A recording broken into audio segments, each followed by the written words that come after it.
look in the archives and see what's going on in the Polish Zachary, a fourth true freshman. The problem is that for researchers and scientists, until Professor Rothschild did much research, we were limited to the literary study of the lives of people that were founded in Israel and Palestine.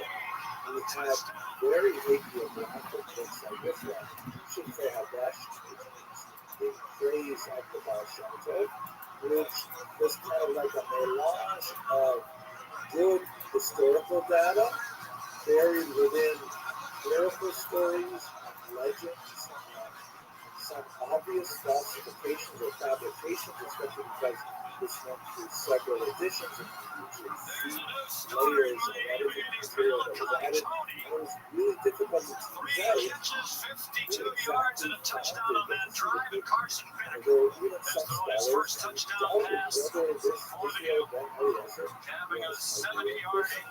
But when Professor Rothschild made it reported and brought into the archives there, which had been largely closed to Western scholars during the bulk of the 20th century, we not only discovered that there was a real Baal Shem Tov, amazing. What we're looking at right now is it's one of many fascinating documents that we have in which there is a kind of like a property evaluation text middle document that was prepared in Polish for the Polish crown.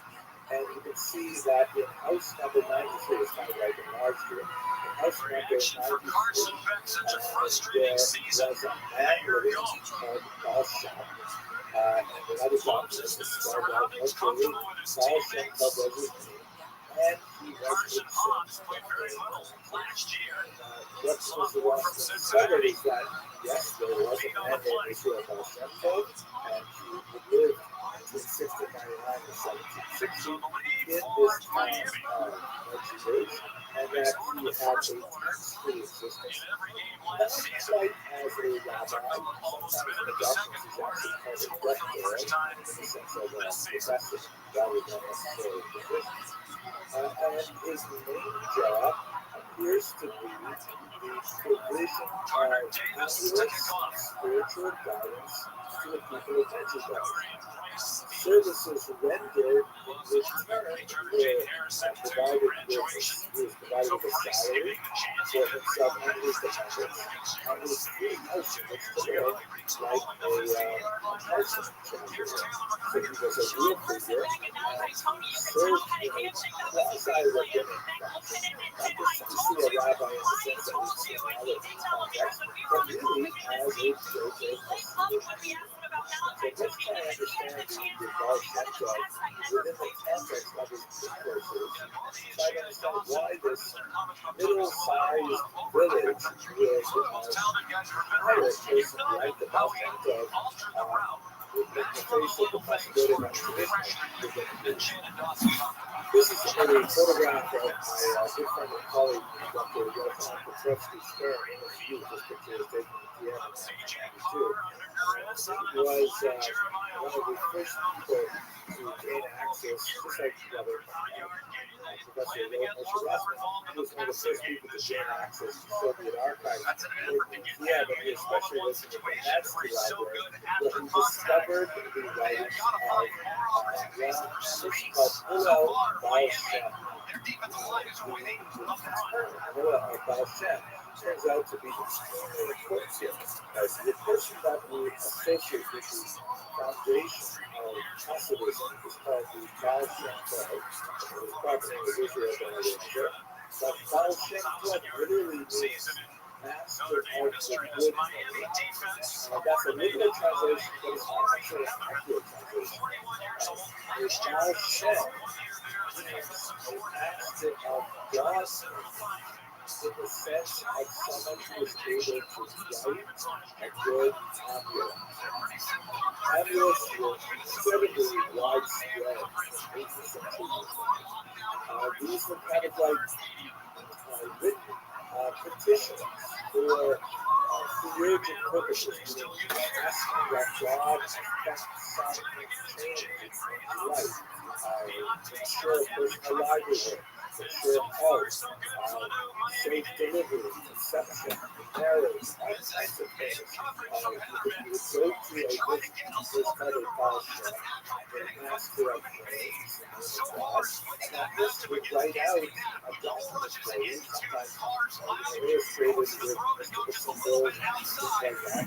And that would be sort of like your Jewish prophylactic to protect your Jewish this sounds very foreign perhaps to a 21st century mindset, but if you go next time to your local Judaica store, you may find like this little rack there with these laminated cards that you put in the crib with a newborn baby, or a little clear papayas, a blessing on the house that you might take home on your wall, or a special prayer for practice, business, and medical professions. These are all essentially in the category of amulets,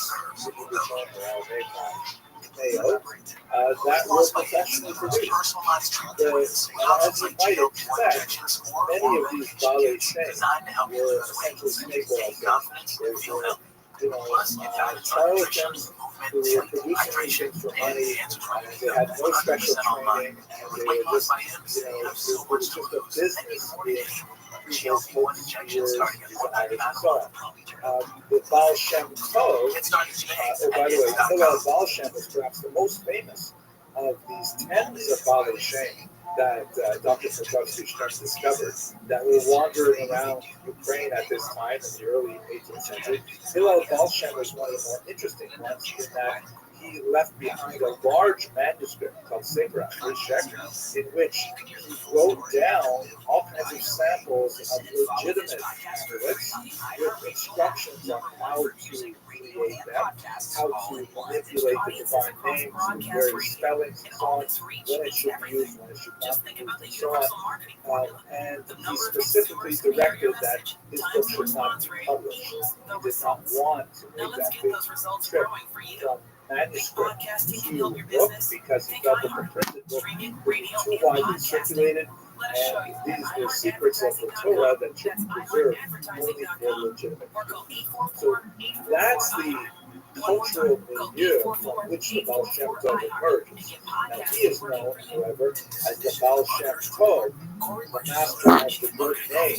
And there's a question about what is the Tov referring to? Is it referring to the name of God, meaning the Shem Tov, or is it referring to the good Baal Shem, meaning when we look at all those other charlatans, snake oil salesmen, late night TV salesmen, this is not like this. The Baal Shem Tov is really distinct from it. But ultimately, he is performing the same kind of function in 18th century Medjugorje and is highly valued for this. It is important to note that a lot of this comes to light only in the late 18th century as book culture really begins to take hold in Eastern Europe. Much of the wars that I'm going to describe now between the Misnagdim and the Hasidim circulate and are amplified by the statements that appear in print, as opposed to the much more humble and much more localized manuscript culture. Hillel Baal Shem is an excellent example of someone who recognized the implications of book culture, which, if you want to put it in modern context, the controversies over books in the 18th century and the 19th century are like the controversies we have today on Twitter. Right? Someone writes something on Twitter, and there's a huge explosion as a result of it, and there's like lots of heat, but very little light in a short period of time, and then it dies down. So book culture was like that, and that was the social media of the day. So let's look at we looked a little bit about what Hasidim is, and how we believe it started, and the fact that there was really an originator. Let's try to understand how this new virtual movement interacted with the traditionalists, Lithuanians, and how they opposed their tradition. So much of the research that has been appearing in the last 20 years has been arguing that the Hasidim did not see themselves as a movement in the lifetime of the Baal Shem Tov.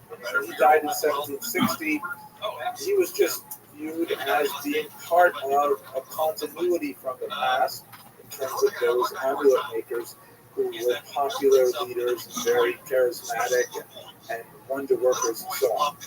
And in fact, even through the next generation, the Baal Shem Tov himself had two highly distinguished pupils, one of whom went on to 5 more really highly distinguished pupils. They also didn't regard themselves as being part of a distinct tradition.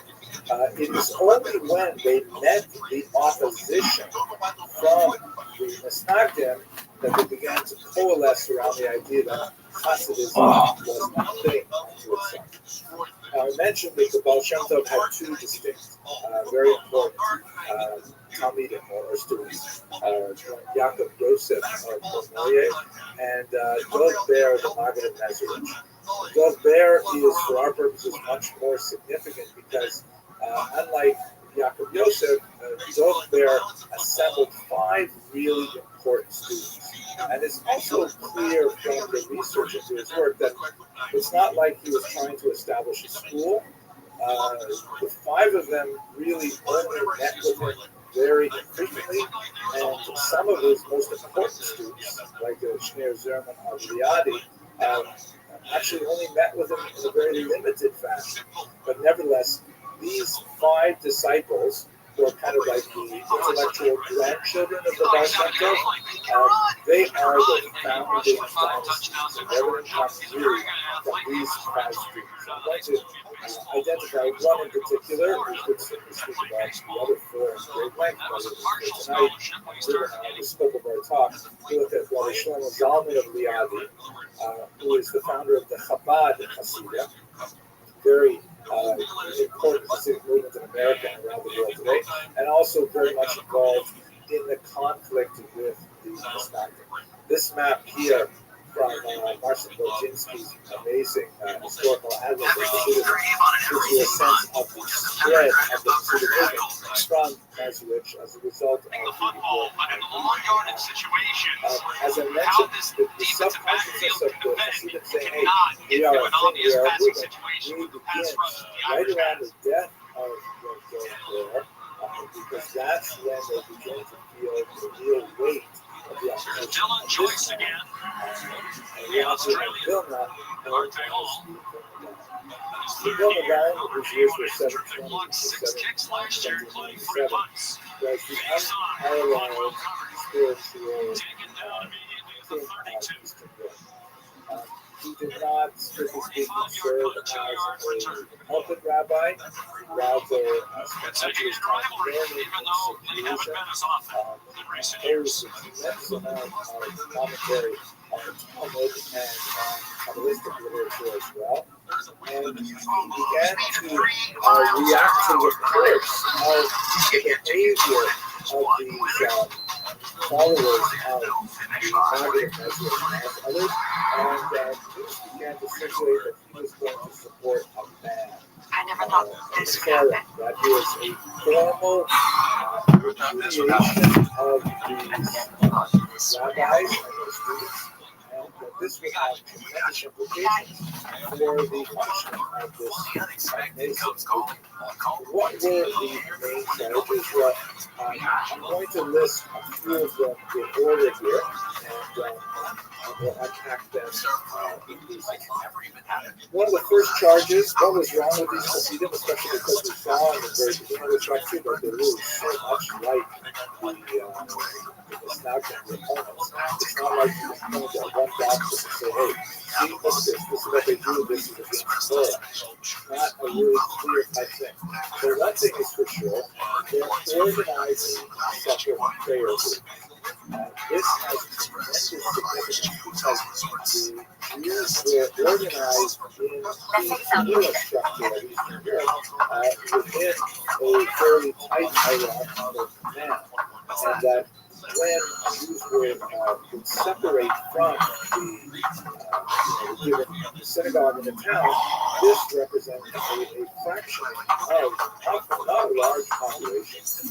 It transgressed a rabbinical, not exactly a commandment, but it's kind of an exhortation.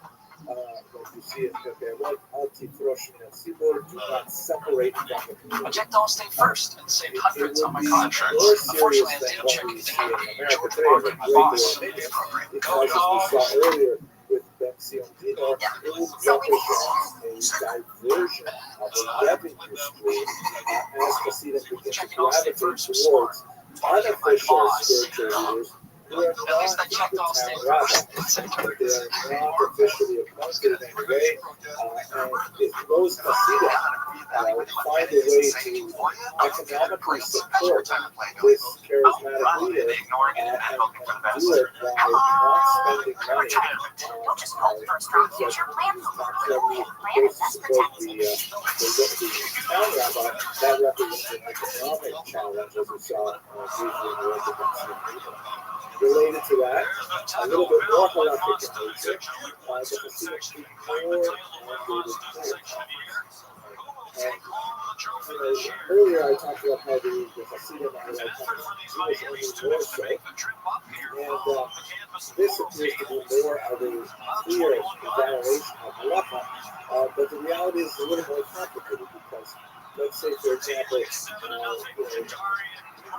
discussion in the Talmud is it better to say a lot of prayers and remind someone else, or is it better to say few prayers and really concentrate about it?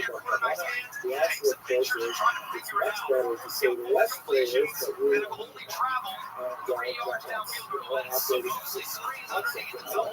So the Hasidim would argue, what good is it to rush to shul early in the morning and wake up properly, and you're not going to be able to focus, you're just going to rattle off the words. It's much better, much more in keeping with this idea of wake up on time.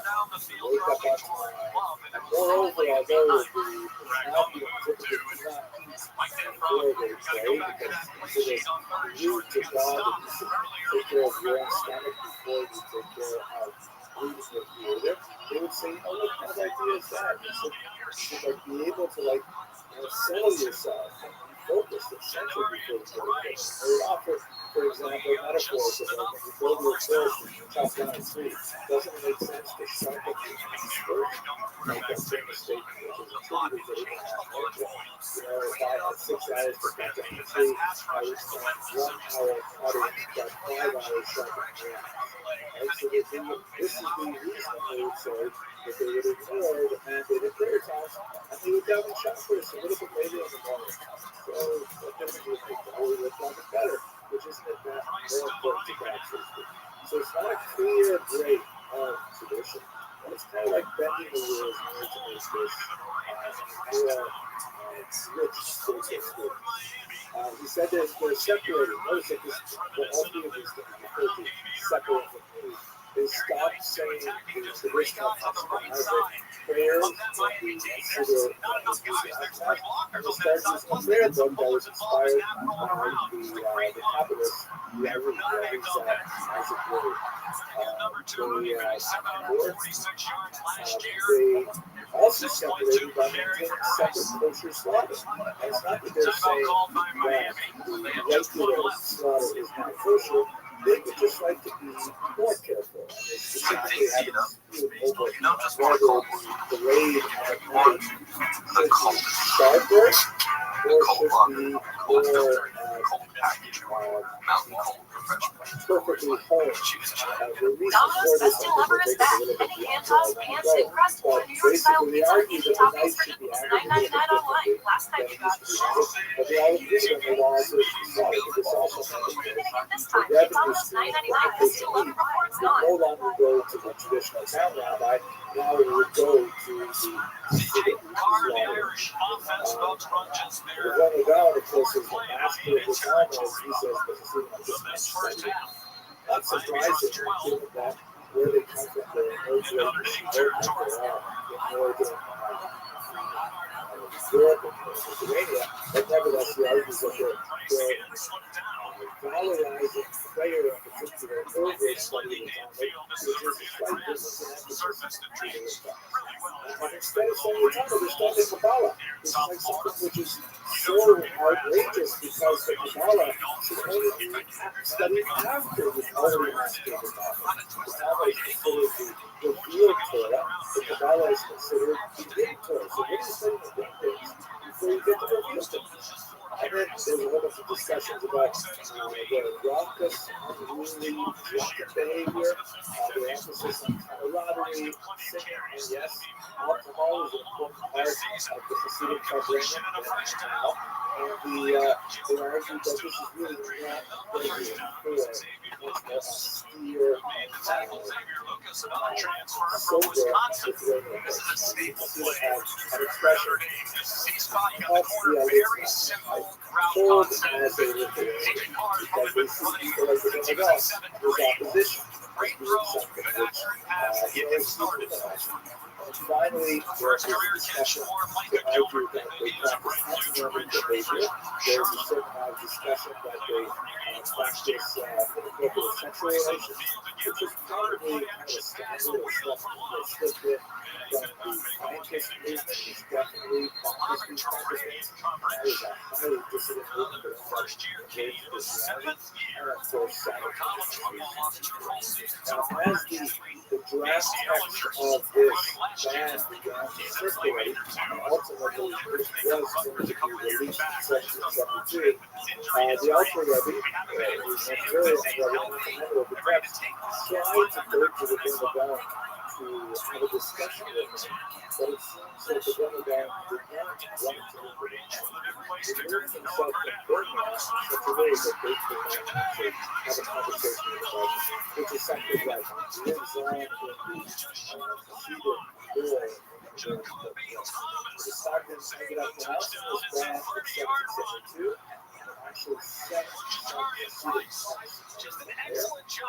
This was followed, surprisingly, by Hasidic contraband and other book burnings of Lithuanian books that were criticizing the Hasidics. This got so out of hand. In 1781, the Lithuanians in Slovakia imposed an even stronger ban against the Hasidics that not only identified specific rich works and kind of general criticism of these behaviors, but specifically forbade non-Hasidic Jews from associating with Hasidic Jews, not maintaining friendships with them, doing business with them, the social slaughter and things like that. Really strong down in 1781. They're probably the darkest moment in this period when it got way out of control was in 1794 when a Islamic rabbi in Prince lost his job and a chassid was appointed by the community in his stead. He went to the government. He argued that Hasidism was anti-Christian and anti-government, and the Russian government was always open to hearing things like this from Jews denouncing Jews. They ended up throwing the Alter Rebbe in prison for a while, and then there were counter denunciations of the Messiah. Things got way out of hand, and the battle was really set major. Where we are in terms of our story is that while these two groups are fighting literally with each other, the main factor of the Hasidim, the enlightenment that was going to into the picture, and that's what we're going to talk about. But before we leave the first community, early Hasidim and the Stockton, I'd like to talk a little bit about that impact on the Stockton, which was in many ways unconscious, but was viewed obviously by the parents of Stockton. This is a picture of the famous yeshiva of Volozhin. It is the most important institution of New York established in Lithuania by described as one of God's student with his client as a woman. This represents in many ways the reaction to Hasidim that was expressed in terms of the revolutionary. First of all, the Hasidim were criticized for their loose attachment to Jewish textual study. So the Lithuanians doubled their attachment to textual study in order to distinguish just how far they were from these Hasidim, who instead of engaging in Talmudic study, which, by the way, there was definitely some grounds for that criticism in the 18th century, but as the early 19th century, it disappears pretty quickly. Hasidim were also deeply involved in Talmudic study. But the Lithuanians, they redefined themselves by saying that we are really the people of the time. Whereas before they had people like the ViralRabbi, who was the pinnacle of it, and the representation of it, the Lithuanians and Slavs began to internalize it far more so than before. Studying the text with velocity and intensity that was unrivaled in prior generations. Another example of this revolutionary tradition,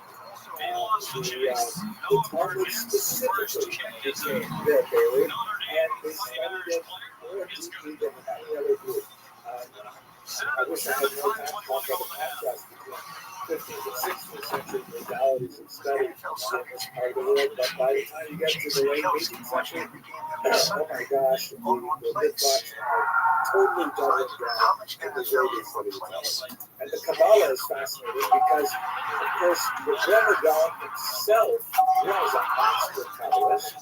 And so it's not like they could say we're against the Talmud, but against the Kabbalah, it's even against the heroic lead figure of the Talmud was known for his deep Kabbalistic wisdom.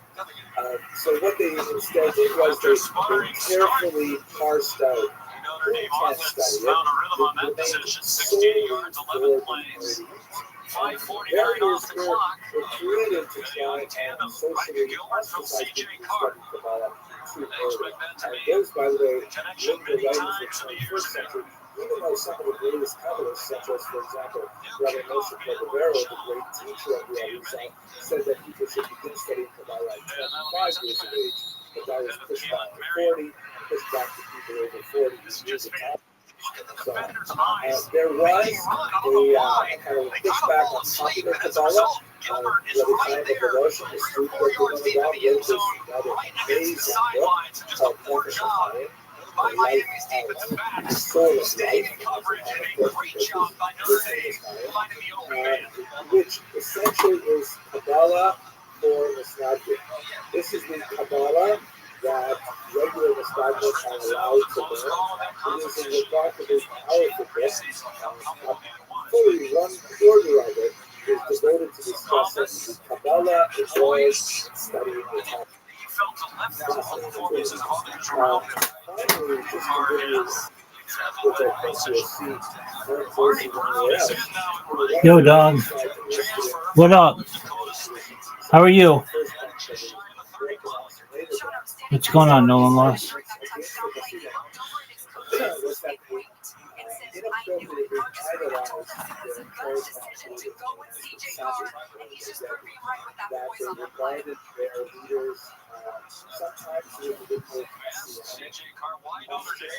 Grandfather, legendary national championship winning coach in Michigan, right up the street, where CJ grew up. Dad played there.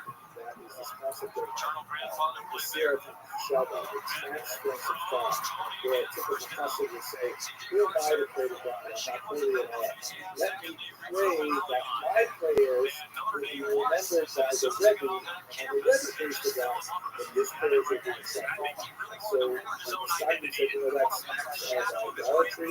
Every Jew has the right to pray directly before the King. And it's so far off to a nice start. This idea of like praying that your prayers should be included in someone else's prayers.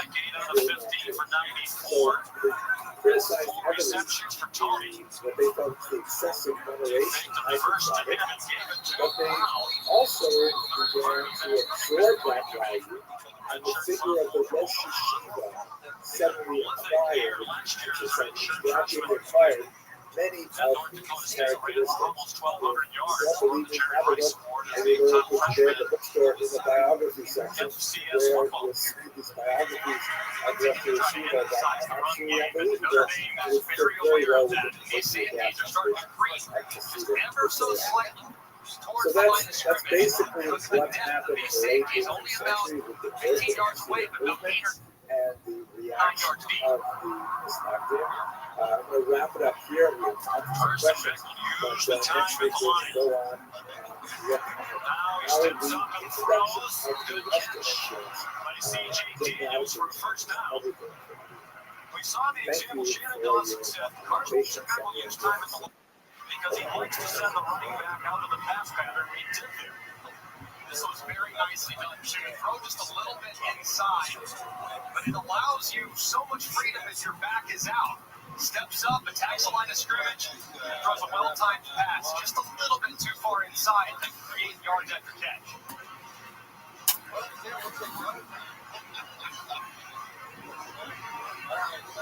We are going to conclude our discussion of the triangular conflict that was shaped much of the Daniels is the motion man. Round and wrapped up behind the line of scrimmage. To take us to the 2-minute stoppage. Miami doesn't pick up the pace. We spoke about the rather harsh reaction from Are you surprised that these top 10 matchups have been low scoring all four of them this weekend? No, I'm not, because at this point of the season, the defense is all been ahead of the offense, and I think coaches are scared to death to take too much risk, especially in the game like tonight, where there's different defensive coordinators on both sides of the ball, so they're a little more conservative early on before things might open up. These two revolutions, so to speak, today we're going to speak about the third simultaneous Very nice debut for Miami. CJ Carr, his first career touchdown. Disguises are so much fun, unless you're kibble. Chicken meal. That's beekeeper it's processed into powder. It's time for fresh pet. Wholesome ingredients, nothing to hide. Fresh pet.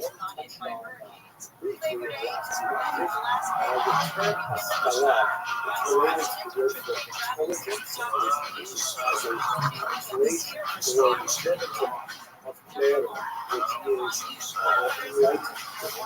which was the popular term used to describe this that illuminated much of Western Europe figures like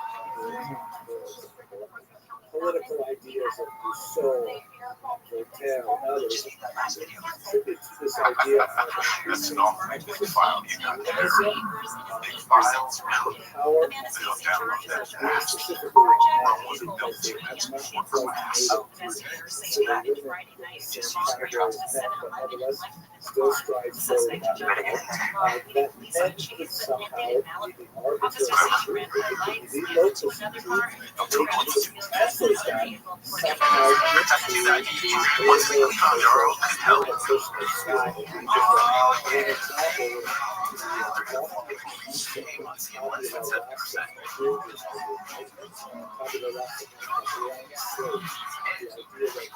of 25 pounds.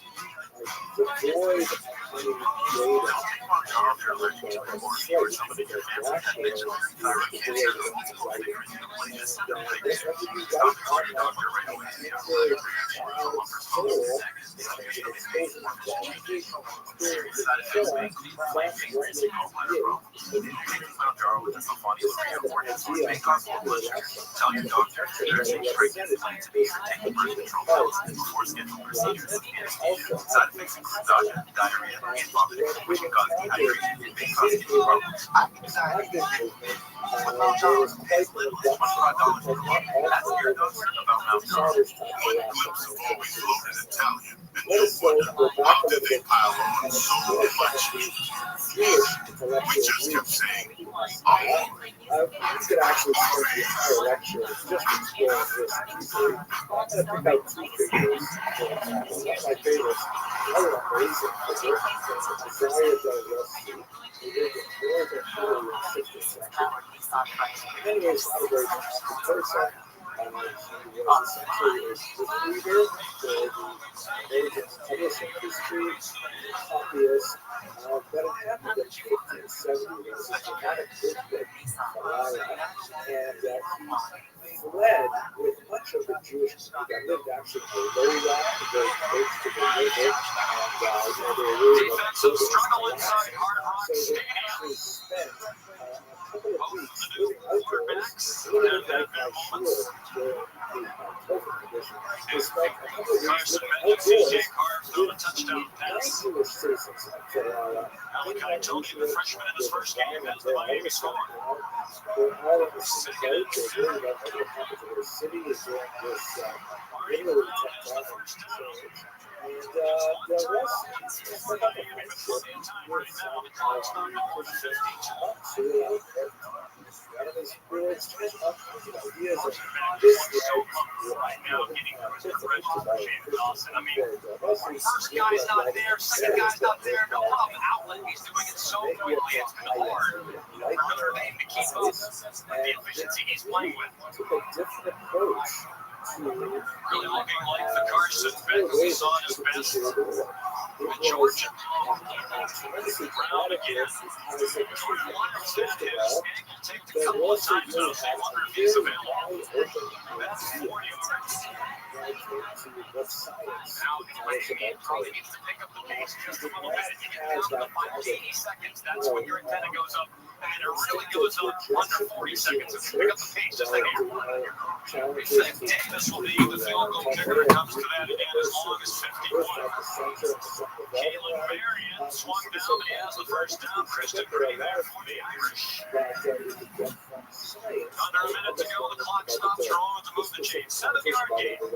Continuing to see a lot of man coverage from Notre Dame, and at some point, you know what time it is. If it's man, got Malachi Tony. He gets a one-on-one, he can take a shot downfield, but for Notre Dame, I keep eyes on 10. Targeted 7 times already. He's 4 catches for 59 to the TD. Survey the scene. Check it on the ground. Goes airborne. Sent through the air by Jalen Stroman, but 7 more. A couple of players down behind the play, one for each team. Hawks running, they got a roll on me. To this, Cooper taking his time and gets upset about it. Perhaps anticipating a huge challenge that his guide for the Tigers out there to use their last time up. I think it was Jared Dawson. This course here was they were having a conversation while the clock's running. Jewish and non-Jewish thinkers. Tackled by Stroman. No first tackle by Virginia Tech. Implications of modern science as understood within the Nazareth sequence there for Miami. and A lot of time run off the clock because Notre Dame player was coming right on top of the offensive lineman. just get the line He couldn't get up. So as a result, they had to run their last time out. Prepared to settle for a field goal and tackled in bounds. So now they have to throw.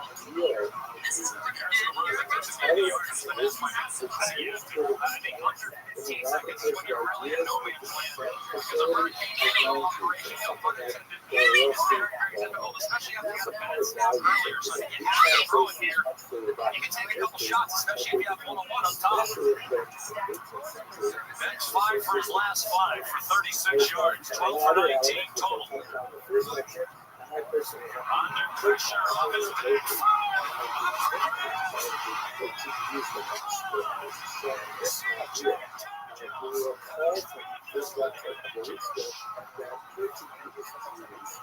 were typically Jews who had been forced to convert to Christianity, either during the first generation or for subsequent generations later, and they were artificially constrained by the Inquisition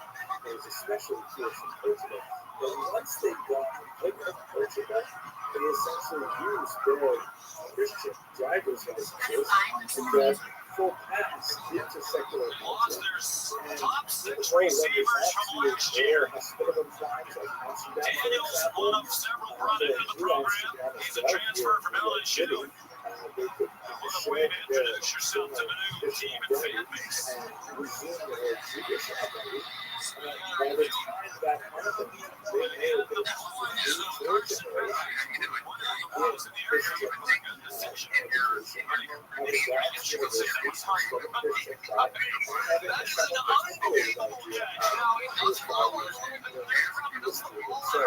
so they're walking around with so many different intellectual bag of tricks when you look at the picture to experience. And there's still a lot of fascinating ideas.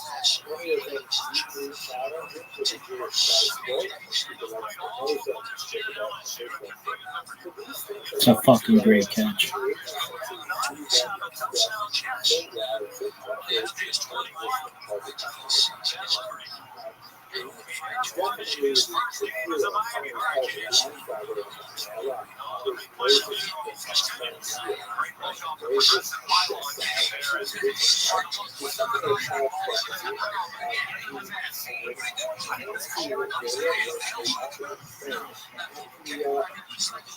Distinguish himself in so many areas of intellectual entry.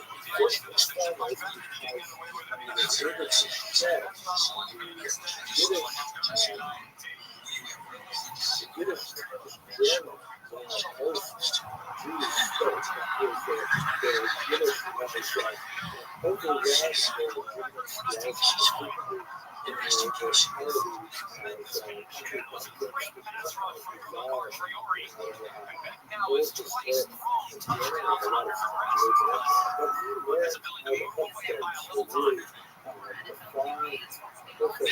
and not only that, he was quite an able philosopher. He was able to actually enter the strong small day and impress everyone for the sobriety of his thought. This is a nice belt with a bunch. See, just a little inside. Oh, you're real Leonard Moore. He's the only one playing. But CJ goes up and snaps it with the pass rush here on the left-hand side. He's ready from Pharaoh child wandering out of the woods and suddenly he's like the retrieve professor as one of the greatest universities. Inside, look at the retreat just a little bit of time. And Carson Beck was able to play. That's now 2 touchdowns off the midway jumper. Don Schiller was going. I think he was anticipating he was going to catch that ball and take off in the other direction. But snatched out of the air by Daniels. Society, they could have full privileges as Georgia citizens. They would not, in fact, they would not achieve that as well. Catches in his Miami debut. Especially Madison, knowing that Miami deferred in the second half, so they got a chance now to go to think of a really opening drive touchdown in the second. Carter Davis, St. Jude with a Starbucks halftime report. A little bit scandalous for Jews. Traditional Jews were usually deal with this although they did horrifically possible ways to serve the deal, it was definitely not the kind of way that Jews would look at the Eastern world at the time. This was considered Deutsche in general. It was hopelessly dissimilar to Western values, but the core observances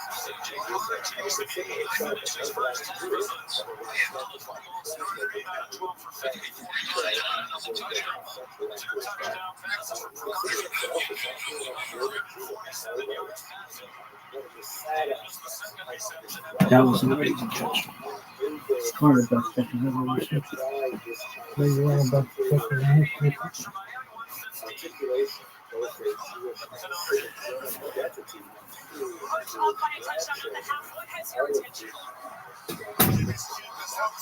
Nevertheless, for his generation, was actually essentially observing truth as by the greatest spark circulating in the world at the time. He was essentially saying to Jones essentially, hey, you know, you should think about how you teach the truth because we have tremendous potential to fix the society, and if we can only really get there if, for example, you allow us to attend university, you allow us to, you know, pursue occupations that we can say, it's kind of like this outside, but at the same time, we should also be aware that other figures, like, for example, Solomon's mind is a little bit younger than Nebuchadnezzar. In fact, he looks like the person as his mentor.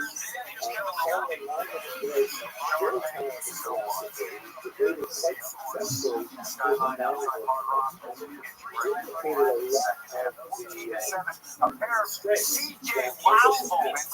However, unlike Nebuchadnezzar, the transfer from LSU, another transfer from capacity. By the way, he's not big. We see his better leadership there so far. That's our stats.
Very close formation. You want to force them to play sideline to sideline, and then Love and Price can be the impact guy. One of the biggest storylines in week one we've seen so far.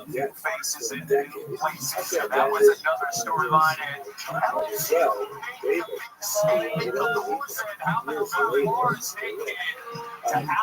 Solomon Lyman left Manning had actually a sort of a detour to Mexico, where he had to go very fabulous but ultimately he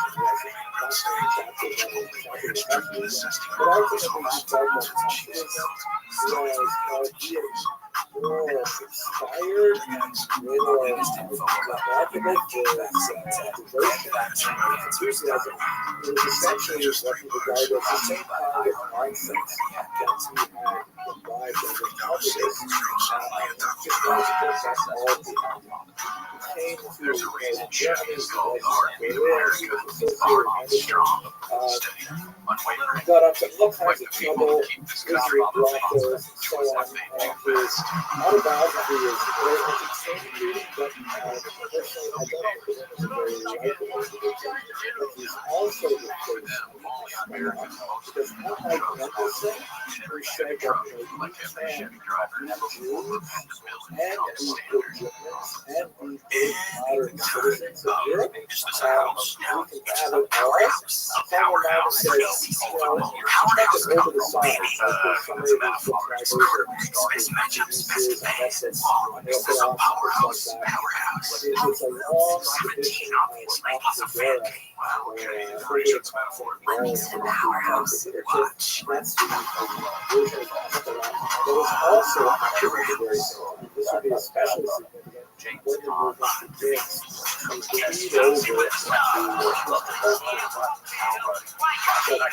Let's go on here just to give you a question, to give you a sense of like the kind of issues that we were facing and the kind of solutions that we were looking for. I just thought it was so significant. In the late 18th century, there was a vast area store that actually lasted for about half a century. consensus of scientific Starbucks halftime report. was that Okay, Kevin, we would not disappoint. So many storylines we saw on Saturday. Of course, Saturday night on ABC.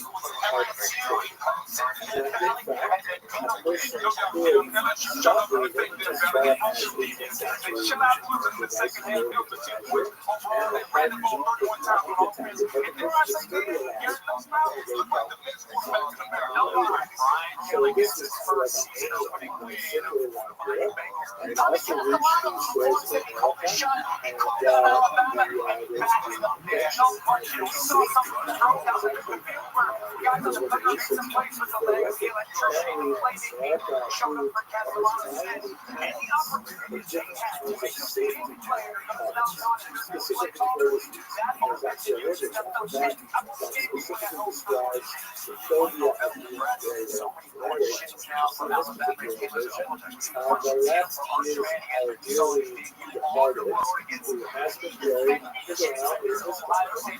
But then there's this structure that extends from the bottom up to the surface of the graveyard with this flag that is a little bit like a mailbox flag. And on the right hand, you see it's broken out from his former right hand. It's not actually dead, but he has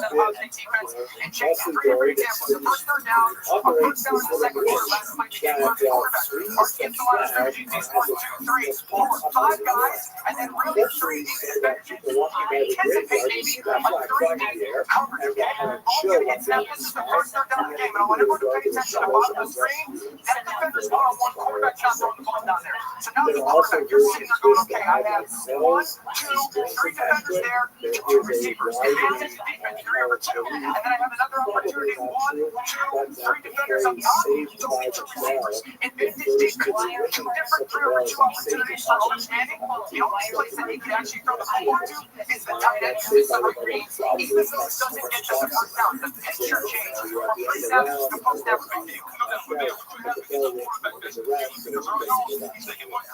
At any rate, why is this relevant to that? So when Israel connected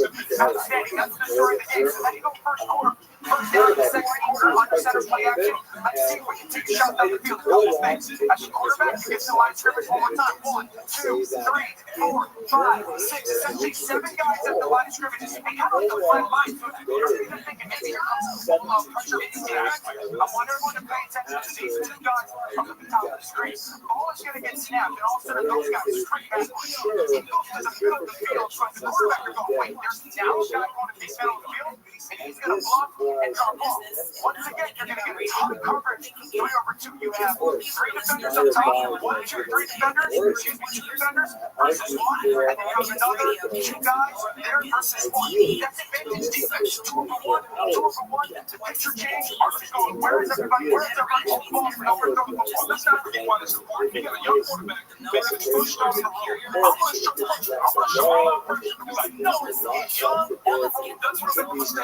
You just want to chase the picture and allow and that's what he's thinking in all the rabbis were very upset by this issue, and they went to those man rush, and then he's 5 from that defender. It's a really good job on that. Patricia moving essentially everybody on that offense, and you're going to get an X concept of here and here. Now, Ohio State does is they pass it off. You're going to see this defender drive that way, and that defender drive that way. There's nowhere for understanding trouble football. The offensive tackle gets hold, and all of a sudden, on 4th down, there's not an opportunity to throw the ball past his head. So, this is so malnutrition, and then Ohio State secondary versus Steve Sarkisian. The final 3 times Super Bowl champion, malnutrition against Sark, and a guy making his first start on the road in the show. Great stuff by Taylor Downs making that stop right there right before the first down. Walker helps to have that talent there, the secondary like you mentioned. All right, we're going to focus on the game that we saw earlier today. And a guy clicked up the ice faded 3 conversation with George Sellers. That's a start. So privately, with other rabbis, says, you know what, I think we should talk to you. Now, the less you object to Alfred P. as an Orthodox Jew, proposed such a radical change to Jewish thought practice.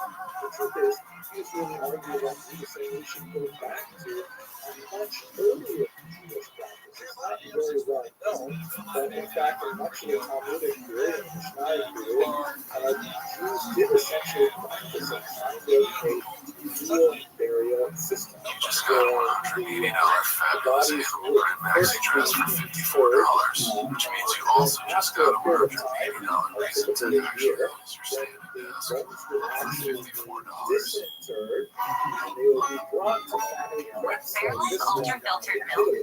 You'll want to savor every moment with 50% more protein, 50% less sugar, and of course, it's delicious. So essentially, he was saying, why don't you just readopt Another day, Professor Davey prepared special drones dropped on the eye of the storm to examine the surface of the hurricane at its core and capture crucial data to provide more accurate warnings and safe flights. Finally, to improve the hurricane forecast. We are the Fighting Irish. Nevertheless, this was typically kind of hostile way to do things. Jimmy Kimmel is back. Thanks for clearing that up. Appreciate science. We can also appreciate tradition. We just have to look a little more deeply into so by trying to respect modern knowledge, which is evolving scientific evolution, and also respect the Torah, but not necessarily respect the tradition in the sense of what we would call Hebrew things which are not necessarily rooted in scriptural commands or even Talmud tradition, but rather that sort of Starbucks cafe, your favorite tailgate. Saturdays are made better with Starbucks. That results in actions like, Serving things up and all sweet autographs. years, Right there. That's great. Hey, college game week 2 after a phenomenal send-off for Coach Corso in Columbus. Going to Norman. Traffic TR Solo. 18 Bryce Underwood is initiated. Oh, serving, sir. Ready to go. South Carolina on attack. Take on the sellers. So why is he out? What is the young man? Because he's big, but fast. He's 6'3", 239 pounds. A tremendous athlete, but the ability that he has shown to go the ball downfield. It's the role. He's one of the best quarterbacks in football. He's right there, right? Also, with the Dane Beaver is the one getting away against a program that his dad built about a program that's building right now. I think it's curiosity of Bill Belichick, head coach in North Carolina. What are we going to see from the Tar Heels? that Mendelssohn trusted and wanted to engage with civil leaders like the said. We felt that for too long, Jews had regarded the non-Jewish world as toxic, as antithetical to Jewish values, and as hostile to Jewish values. And he felt, no, while recognizing that there are a minority of non-Jews who unfortunately don't like Jews because they are not sufficiently educated as Jews are, we should nevertheless embrace non-Jewish For the first year of my company. and, So wherever life takes you, get the card that rewards you for saving the day. exalted experiment of constructing a multi-ethnic society. So the idea of fitness Now available in spicy and hot, saucy and dry rub, or in both. With Popeyes, you can enjoy more flavor while controlling the heat. remember, you've got a whole range. You had the Mendelssohn, who's kind of like the middle of the road in many ways. You have the Dora Miner, who is also in this camp. He's also saying, that's what we need to She wasn't going to just then we have people like Mendelssohn's, this prime student, her is David Friedland Wedding, years of 1750 to 1834, and we should realize that Mendelssohn's plan Simply was not important. His idea of demonstrating the value of youth in society would naturally result in the emancipation of the youngster. And in reality, as much as the Jews tried desperately to show that they deserved emancipation, they precluded them at every turn. And this drove the Jews to an almost ape-like, slavish imitation of German norms. For example, the reorganization of the synagogue layout make it more church-like. And in fact, one movement in Germany argued that, hey, maybe one of the reasons why we're not like messing with the Germans is because we observe the Sabbath on different days. So fine, let's move the Sabbath of Saturday to Sunday. So nevertheless, it was debated and discussed very seriously. In fact, even adopted by the laity.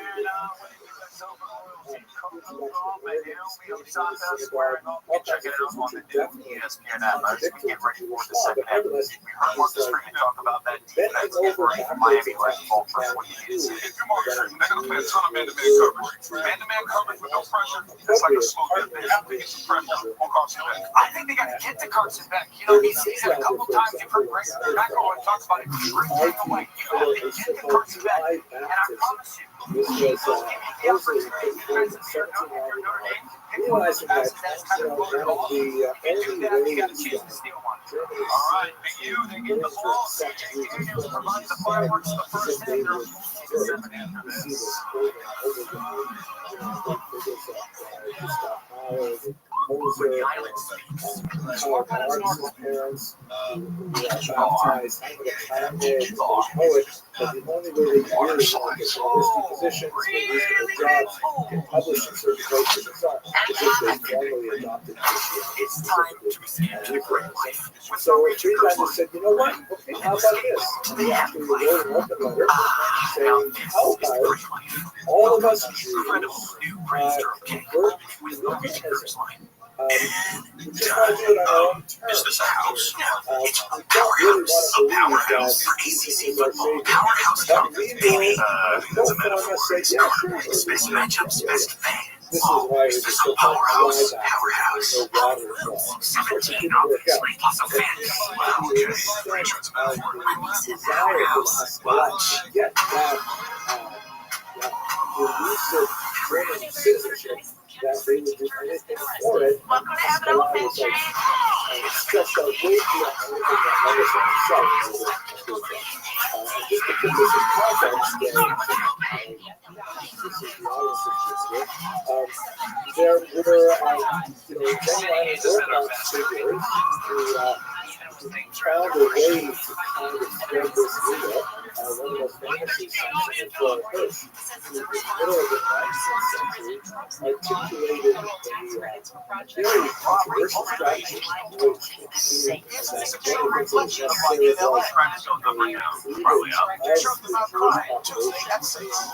a It's the Ford Liberty Silicon. Get the Mustang Mach-E with 0% for 72 months, plus up to $3,000 cash back and a complimentary home charger. Summer deals are almost done. The Silicon ends and Tuesday. at the same time, he argued for full engagement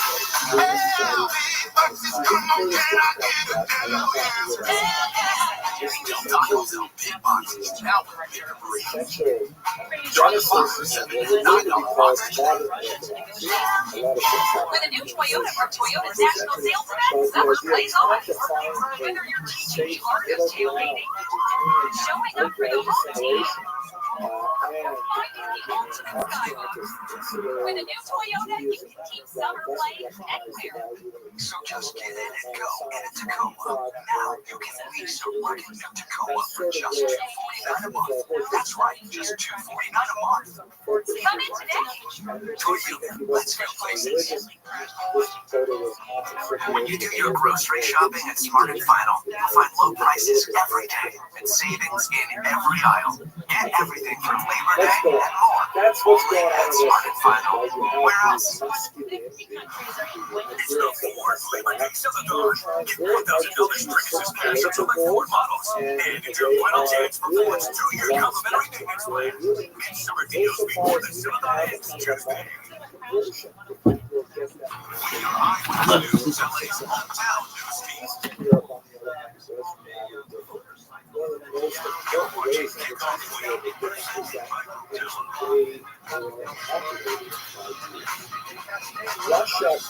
You're watching the ACC on ABC. The Hard Rock Stadium outside Miami, Florida. On the best ABC college football prime time. Kickoff week presented by Modelo continues. Acrobatic catch by C.J. Daniels in his Miami debut. Second of 2 touchdown passes thrown by Carson Beck. MAU has a 14-7 lead. They'll get the opening kickoff. Start the second half.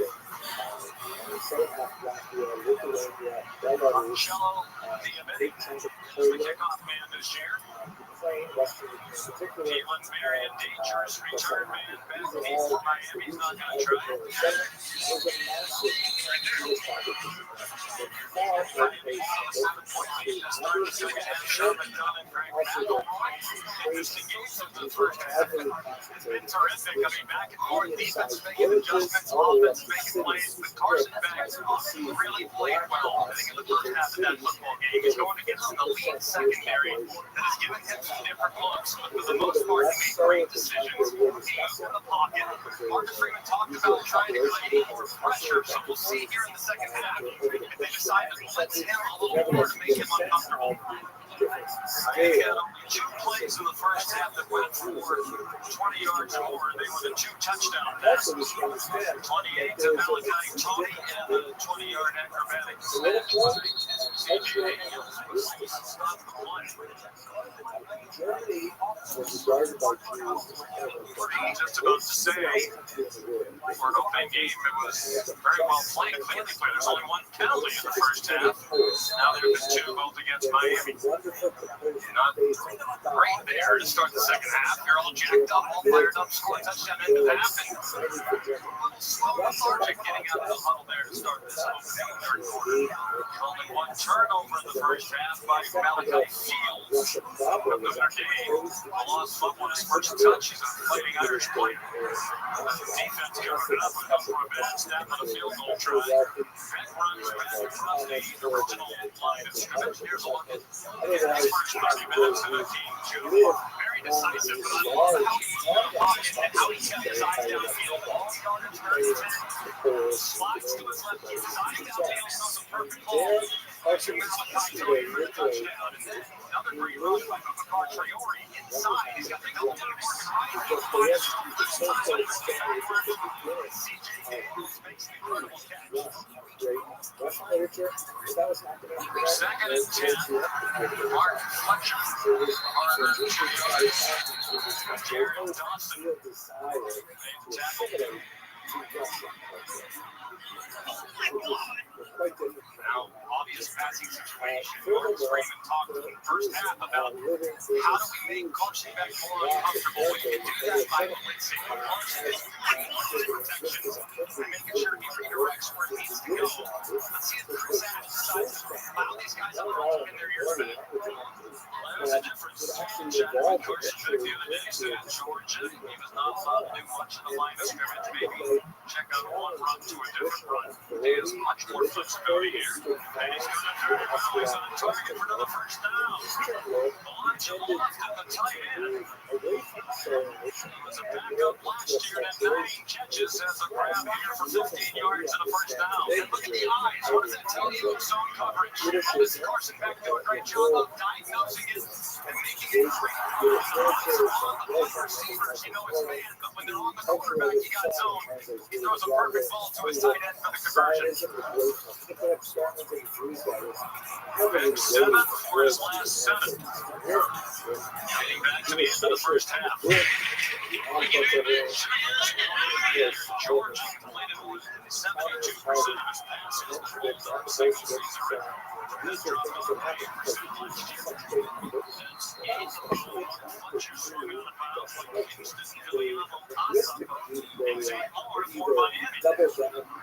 Miami trying to take a shot downfield. Notre Dame does a great job of covering up those big plays. Potential downfield. He checks it down. Now he's at that short field. Coordinator has his entire playbook available to him. Shannon Dawson, his third year here in Miami. Carson Beck hit it off immediately. So as these ideas of the hospital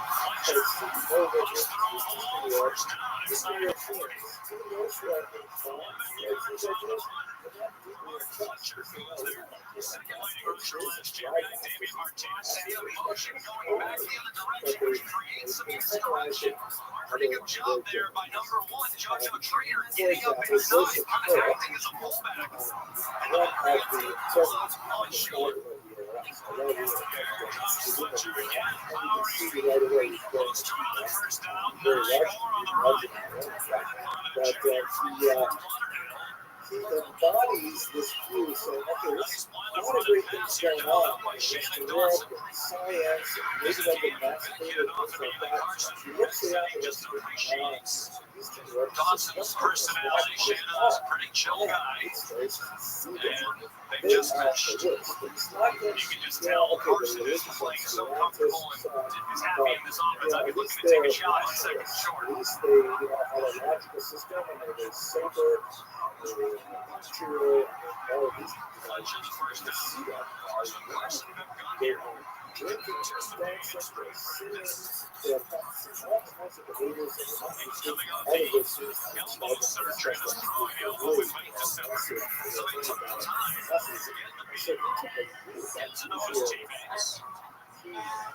throw until March. He said that really wasn't a problem. Yeah, but developing those relationships, working on the chemistry without being able to throw was massive. So when he got to throw in the summer, just 300 balls a week was on a pitch count. He had already developed such trust and rapport. He hosted a Super Bowl party, did an amazing job this spring, really making sure his teammates came first. As if it were actually a Hasidic book. When you read it, you say, carrier. Shannon Dawson says that they did their homework on Carson really preserved a lot of social media ideas. I don't want to conversation with Todd Monk and the former offensive coordinator, now John Harbaugh, a lot of the famous stories are reported because he's very smart. He takes coaching very well. He can make all the throws. You're going to like having him. a service for Dawson said everything Todd Monk has said has turned out to be true. thing is people like Joseph Hill, even though he was a dedicated educator, this contribution for general mechanical in the rest of the thing. The rest I think that's what it is. It looks like a flag at the 27-yard line. especially through this strange device of writing. Third down opportunity for But you see how the left here, Miami's done a good especially job the getting field to coach field goal range. tries to Carson Beck cannot take a sack here to make this field goal more complicated. The ball's got to come out like it had in the first half. Field goal range. We should note that Hill was not the only skill he dealt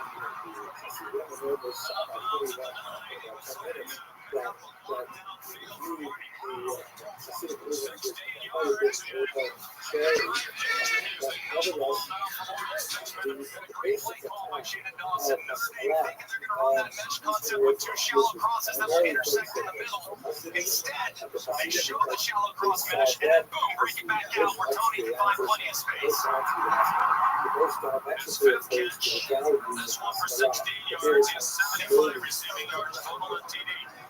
First and goal from the 9. Fights over Hasidic literature really died down after the 1850 for various reasons. Outstanding drive. Just picking up right where they left off. And one thing they did very well down the stretch in the first half was run the ball with efficiency. Notre Dame really opted to take away the run as the game went along, which opened up the pass. Now they've opted to take away some of the pass. And the run has come in the light. together is much more significant. They've taken up almost half of the clock here in the third quarter. So another element of the scholars of math beyond the traditional lifestyle of his career was specifically to this. This, in many ways, plays into relations between, on the one hand, the starting as a student, and on the other hand, the student. Yo.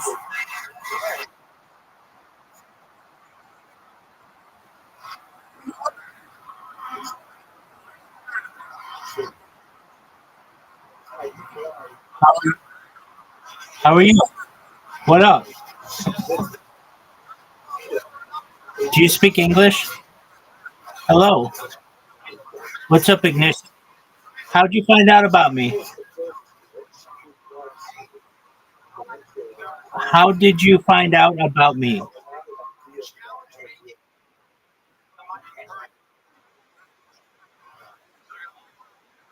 Oh, very cool. Excellent. How are you? Okay, very well. How are you? I got you. I know. I get it. YouTube.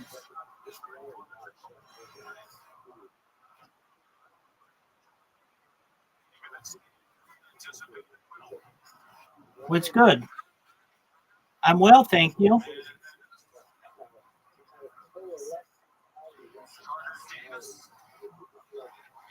I'm doing well.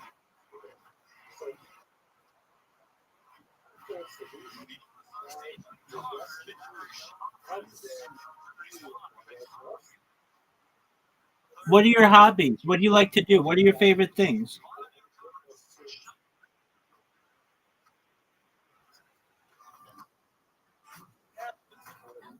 All right. I mean, calm down. That's fine. Don't we all? I know what that means. I get you.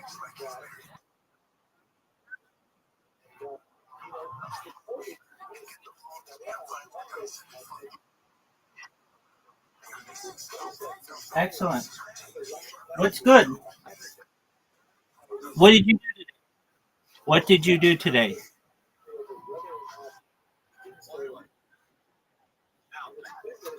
Did you skydive?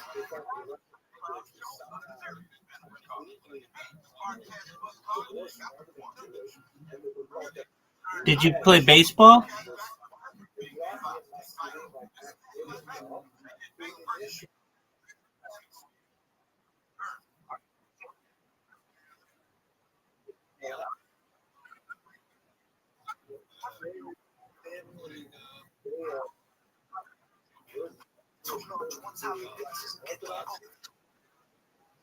Hello, how are you?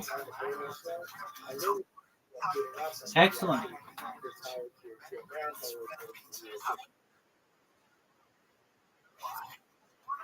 Yeah, everybody does. Join the club, dog.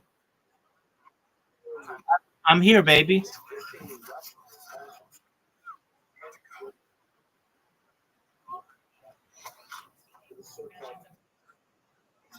Excellent.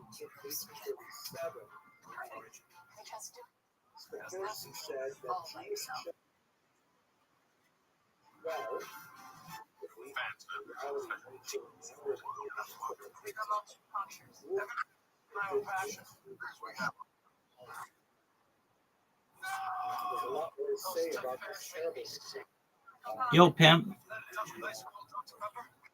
Yo. Hi. What?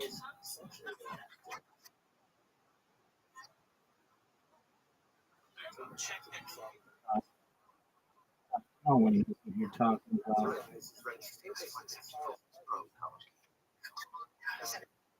Yo, big dog. What? Everybody does. What's unique about it? Yeah, everybody wants me.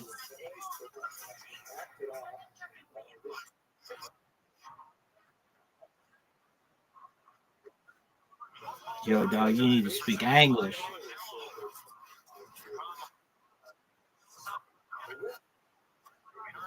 Because I stream my life 24/7 for world peace, big dog. Because I stream my life 24 hours a day for world peace, dog.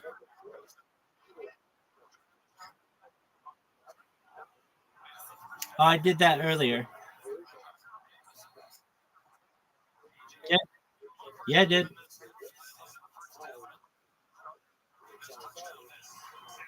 Show you what? Show you what?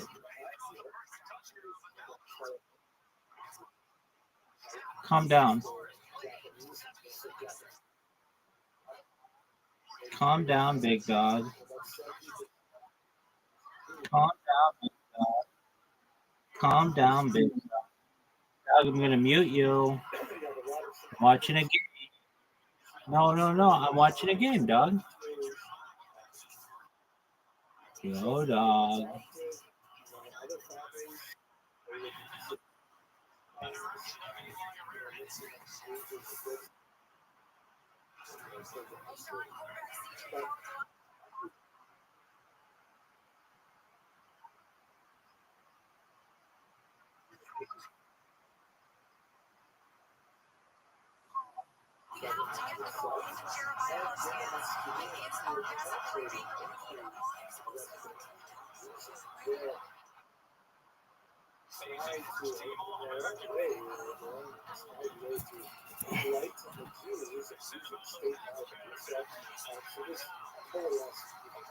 You need to be nice.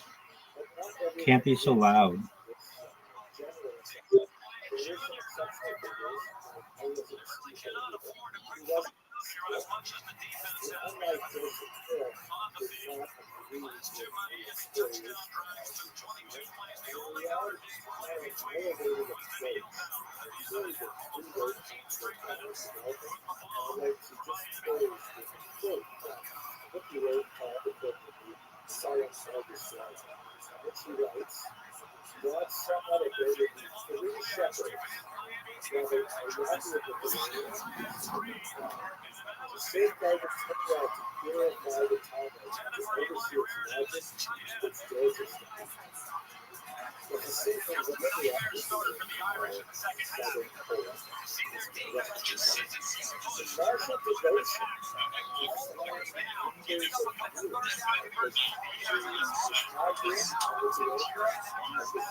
Then he says 5 slams starting at $5.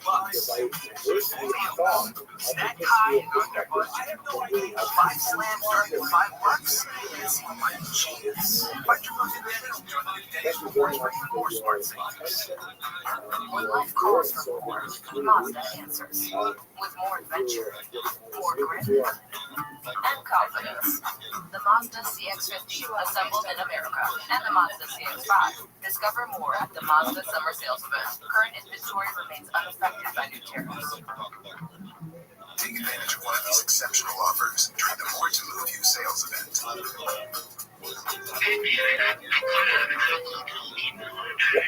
One of the things I find so exciting Keep dog food in your fridge. It's not dog food, it's fresh food. We don't need those veggies.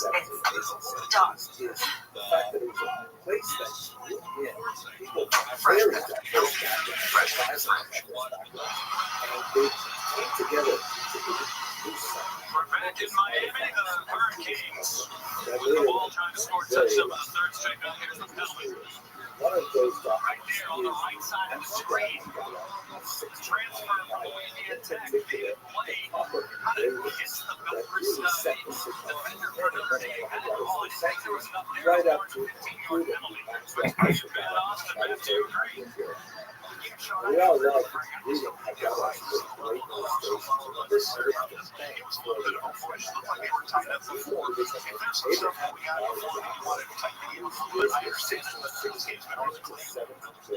he was born in Germany. So instead of starting from the 30, they begin at the 15. Stick with Marty Brown. Just for the last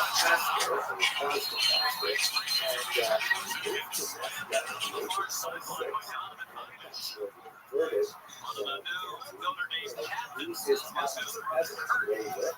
years ago when he was a D lineman for Notre Dame. At some point, Notre Dame's going to have to find some answers along that defensive line. Marcus Freeman's group was worried about affecting the quarterback, and if the man stopping the run, they got to Yo, dog. Big pass to C.J. Daniels. They got stood up just short of the line of the game. Regular gain of a third down, less than a yard. This is a big down coverage pass defense. They've struggled so far in the second half. At the point of attack. Exactly right here. It's going to be a running back side favoring the right side of the offensive line behind C.C. Howie Noah and Inez Cooper, the right tackle and right guard, respectively. Miami started to dominate the time of possession with these two long touchdowns the last two possessions. 10 yards, 10 plays, rather 12 plays. The last two, Miami drive. Browns. Lost yardage on the play, and Markel Bell, the left tackle, is slow to get up.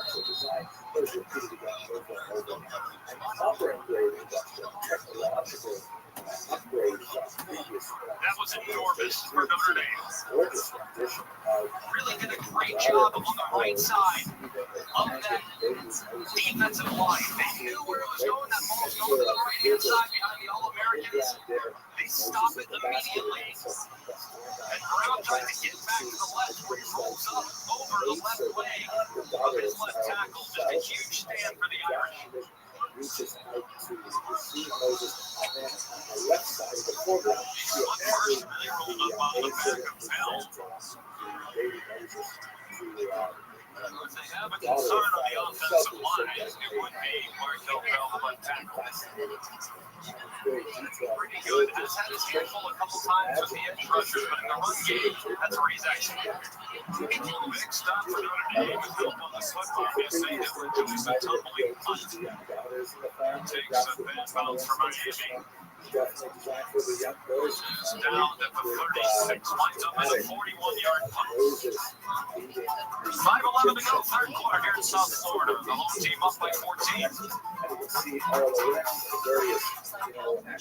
I think you don't just want a cold one. You want the coldest cold water, cold filter, cold Really package. gorgeous detailed illustration, very rapid. She's also famous for being site very See it's laid out east to west, really abdominal target's colorized. pain caused by inflammation or fast trauma. But I think what's fascinating about this is in this type of era, the whole idea of plagiarism is not very well defined. So here, classic image from that shows the pictures of the four sons, right on the right, the wise son, and then second from the right is the wicked son, Ally and helps third from the millions right spend smarter. is the simple son, and then Things that on the matter very most to them. left is the one who does not know how to ask. That's why we're the bank Different that's your ally. size as well. But if you look a little more deeply, you see that actually these four sons were clearly taken from early models. And in fact, many of the images perhaps that the data was being taken from earlier biblical illustrations of ancient Greek sources, which is perhaps something that our artists may play with through this earlier Christian stuff. Here, for example, you see the four sons. Meanwhile, here's a vacation you expect. And nothing's hungry house. It says underneath here,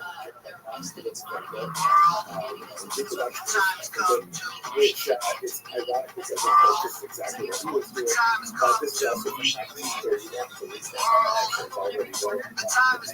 But anyway, three of the four sons are simply fixed in mirror images of entirely different illustrations drawn from biblical materials from area of Gaza, mid-17th century Bible illustrations. So you can see, for example, the thumb on the right side is actually from the sacrifice on the right. The Russia, the wicked son is actually a Roman soldier, down right, the left, the simple son is ironically based on the model of the prophet Samuel, the left, and then just flipped as well, and Any toppings for just $9.99 online. Get extra so without the paying. whole idea of what can be borrowed, what can be built upon, what can be augmented was really very fluid. Just wrap it up with a quick look at his own signature, which is beautiful from the document. But you can see the right hand side of the signature that's happened by Yahweh. But he chose specifically illustrated underneath a description of slave and different junctions in which the starting seed goes overboard and swallowed up in some kind of aquatic creature and is spit out safely. When you're down in here, okay, he can come down and smash and go to the next level. So tomorrow weekend close this big Labor Day college football weekend on ESPN. The much anticipated big game of the college head coach Bill Belichick. Carolina Target hosting TCU. Sellout crowd. They sold out every home game this season. Folks knows what it's like to coach college and pro. This is big sentiment in Chapel Hill. Belichick, after 330 favorites in the NFL, is now a head coach in college at age 73. Jordan Faison on critical possession now for Notre Dame. 5 minutes to go in the third quarter, down by 14. And everything going against them. That's a 5-yard pickup. They absolutely need to get the ball to Jeremiah Love. Get it to him off tackle. He had some success with that in the second quarter. Get to that play. Get him some touches. Opportunity to explore some of the exciting historical features of Europe, in particular with Israel Riverboat cruises. We've been doing this for really love taking enough to make you wonder if there's something wrong with Jeremiah Love. He was banged up at the end of last year on a bad knee from under his carries and his productivity. Especially looking forward to this week. Here's a little first spice video, a little appetizer to give you a sense of the exciting nature of this.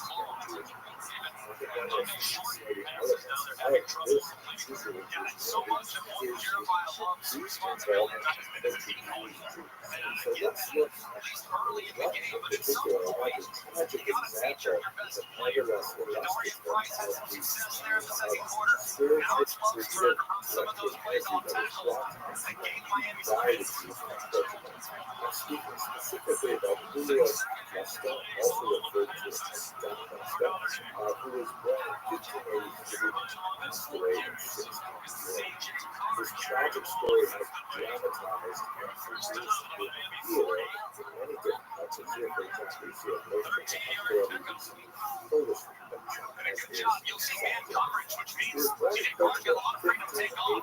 He does, and finds some sweeps in the open field. What exactly does that mean? Many people speak about the Spanish Inquisition, but in reality, the Portuguese Inquisition, which followed shortly after the expulsion of Jews from Spain in 1492, was essentially a horrific experience. And it had in many ways just as powerful, if not more powerful, than the Jewish history. Because the Portuguese Jews were forcibly converted in 1497. There was kind of a status quo of England that was now unfortunately was just a ton of dry guys. Whatever they did became closed doors. So there was this tolerance for about 3 decades of Jews outwardly Christian, and yet nevertheless as an open secret they were still practicing Jewish practices. And talk about Marcus Freeman believes this is the best receiving group he's had in his 4 years as head coach. One of the big reasons why is Malachi Fields over from the University of Virginia, where he 100 yards plus receiving each of the last 2 years. I think that's a catch. So they tried really for centuries to make their way Shows the strength of Fields on display. And part of the reason why he's now playing for the Irish because of how much Hayes influenced on them last year as 4 catches for 81 yards. Had some acrobatic plays like that scattered throughout the season. He's a big target, 6'4", 222 from Charlottesville, Virginia. 55 catches for the Cavaliers last year. like many Jews of his generation, the year before that. most of his Jewish background, he was really a teenager, and he had understood that he was a good Christian nevertheless. He studied theology and possibly may even have a clerical Rough start. himself. First touch as a member of the Fighting Irish was a catch and then a fumble. This is more what they were expecting from Malachi Fields. Big Mark gotta love it. His family was on Mom Tammy. Such a liberal, tolerant environment, at least in some senses, where these Portuguese Jews could once again re-engage with their Jewish identity. Unfortunately, for people like Costa, his Jewish identity was an unmanageable because for 1583, the position had been in 50 years. He did it again.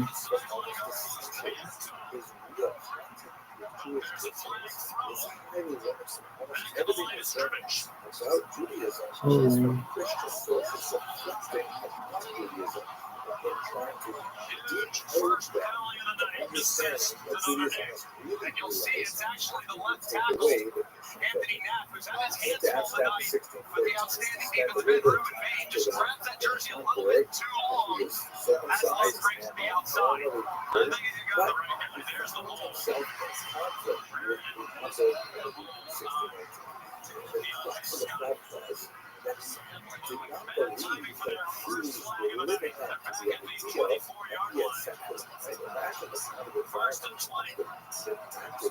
Intellectual, brilliant individual, very well read, and he's come to adopt his new Jewish identity after almost a century of persecution. Jews are not necessarily the movement. And the standards she expected of them after reading, the Hebrew Bible, hoping to find models of human behavior, patriarchs, David himself. As he's around them, regular people who are going about as Jews. Occasionally, some speak well of each other, often also treat each other appropriately in business and so on. He's angry about this. He ends up getting to talk to the liberty that just accept to try and swell his anger, his public expectations as he is. There's a lot more to say about what exactly is his expectation. trying to make a play. Restream is calling for the flag, and he got it from the Bears official on the sidelines. Others of it, as we shall see. So He the goes first east side, and that was first down and 10 under 2.5 to goes go. back. He In lives the third quarter, Miami 21-7. the expectation is lifted. And but he doesn't still surprised by the fact that how is it possible that Jews have behaved to the standards that he expects to should have done? It's possible that Muriel has to suffer from some level of mental illness, which is described as bad guys in this case, especially but nevertheless, he ended up publishing a book, The Examination of Horizontal Traditions, which was in many ways is exactly the problem that we described for us. The Jewish community, which at this time was trying to negotiate a safe level of tolerance to the outside community, and certainly did not want these kinds of intellectual Last year. they ended up Pretty hard excommunicating pick him up there. at Here comes a the critical second third down. excommunication. He was fine. The book was significant. Here, third Ended up fleeing to seek life. Nevertheless, his wife mother passed away, and found that he simply couldn't live. He didn't have a community home. He was the Christian. He didn't have a community enough Jews here. So he moved back to Mexico, hoping to throw himself into the Jewish community again. And he said, I'm going to set aside all of my intellectual, spiritual, and physical. He said later on, very sad phrase, he says, I shall be a very derogatory statement in the sense that he wanted to fit in with the Jews, even though he thought that it really wasn't good. He thought a lot of us in the philosophical area as Judaism, just couldn't help himself. He ended up getting involved in restoration behavior again. He ended up convincing true Christians who were Asian Jews and everything. And this brought him to his once again. And so, 1640, formally says to the Jews, okay, look, I'm really sorry. No, I'm having trouble controlling myself. But I will completely subject myself to the Jewish community. I will not engage in any of these activities anymore. And they Jewish court was extremely harsh sanction. They accepted the fact that they were going to go through a ritual of humiliation, which was surprisingly not as uncommon as one might think in the 17th century, where he was taken into the synagogue. He was tied to a post symbolically with a flag that the idea was to symbolically accept the he was required to lie down at the entrance to the synagogue, have the entire government block over him, which is a sign of abject. Fucking cheaters. He was incredibly impressed by this. Another break for Notre Dame. It stopped the clock. It just looked like the quarter might expire. There's the helmet coming off. Dylan Day.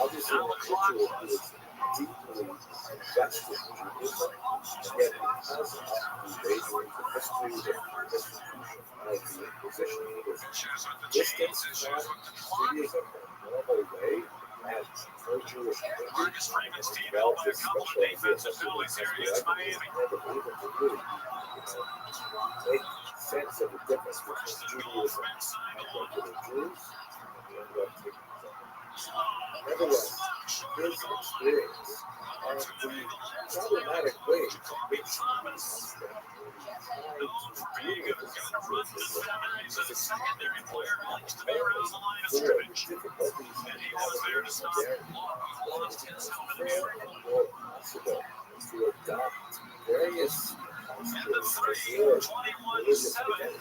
In other words, Notre Dame's at the goal line. Second and goal when we come back. ESPN's presentation of college football on ABC. We'll return after this message in a word for our ABC station. There is the possibility of Jewish identity is actively evident in society. One of the most profound links we have already anticipated is the most much later drug mystical experience will be Amsterdam region. But many Sound familiar? direct connections between Foster's experience and keep you up at night. This may by example survival training, know how the tools that you must leave system designed to help, like the network or base. It automatically detects response and helps read the story. Right now, set up the $700 on information course, the $300 music beta. So for your CPU servers, and sitting on the lap of the much more brooding. Like a relentless weed, moderate to severe Crohn's disease symptoms can keep coming back. Break away to what's possible with Tremfya, rapid remission in 12 weeks, and fewer bowel movements and less abdominal pain at 4 weeks. Most patients achieve remission at 1 year, and some patients suffer visible healing of the intestinal lining. Serious allergic reactions and increased risk of infections and liver problems may occur. Before treatment, doctors should check you for infections and TB. Tell your doctor if you have an infection, gut symptoms, or if you need a vaccine. Healing is possible with Tremfya. Backed by over 15 years of clinical research. Ask your doctor about Tremfya today.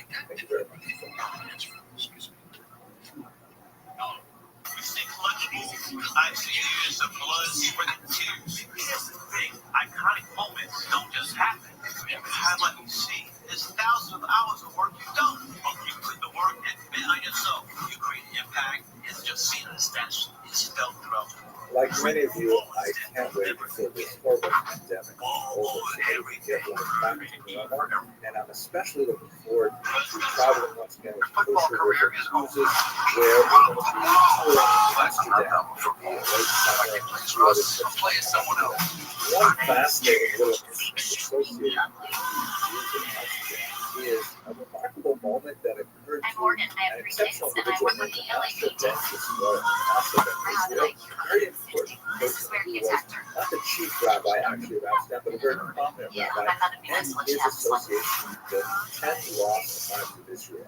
A little background on Rabbi Menashe Ben Israel first. He was actually from a racial family like many of the Jews of the 16th century. His family had moved from Portugal, and the more liberal environment in Amsterdam made it possible for many of the Jews who had been living as crypto Jews to make their way out of Portugal and then reclaim their Jewish identities and make their way to Amsterdam.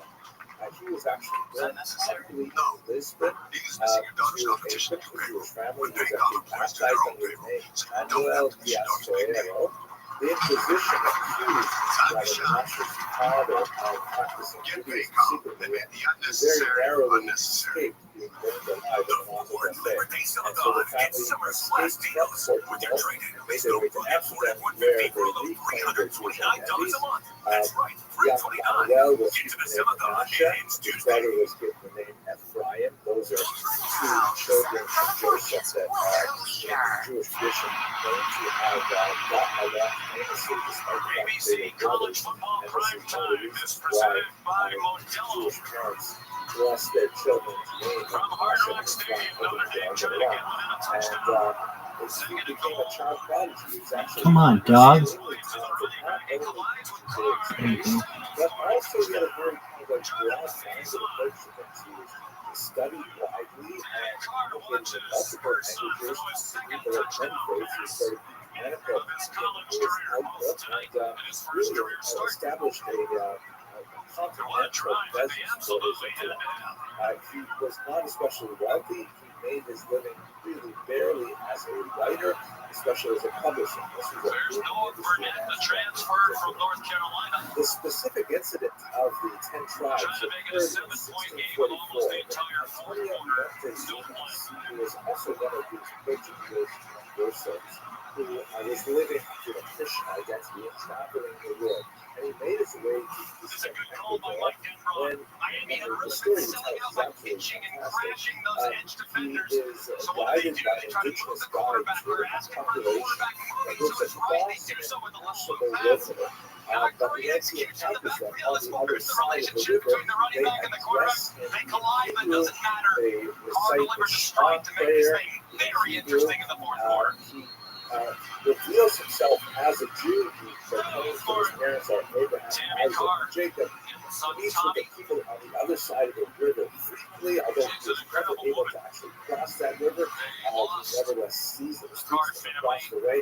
And there are indigenous Ecuadorians who are claimed to be of Jewish origin from the tribe of Reuben. Later, was from the tribe of Levi.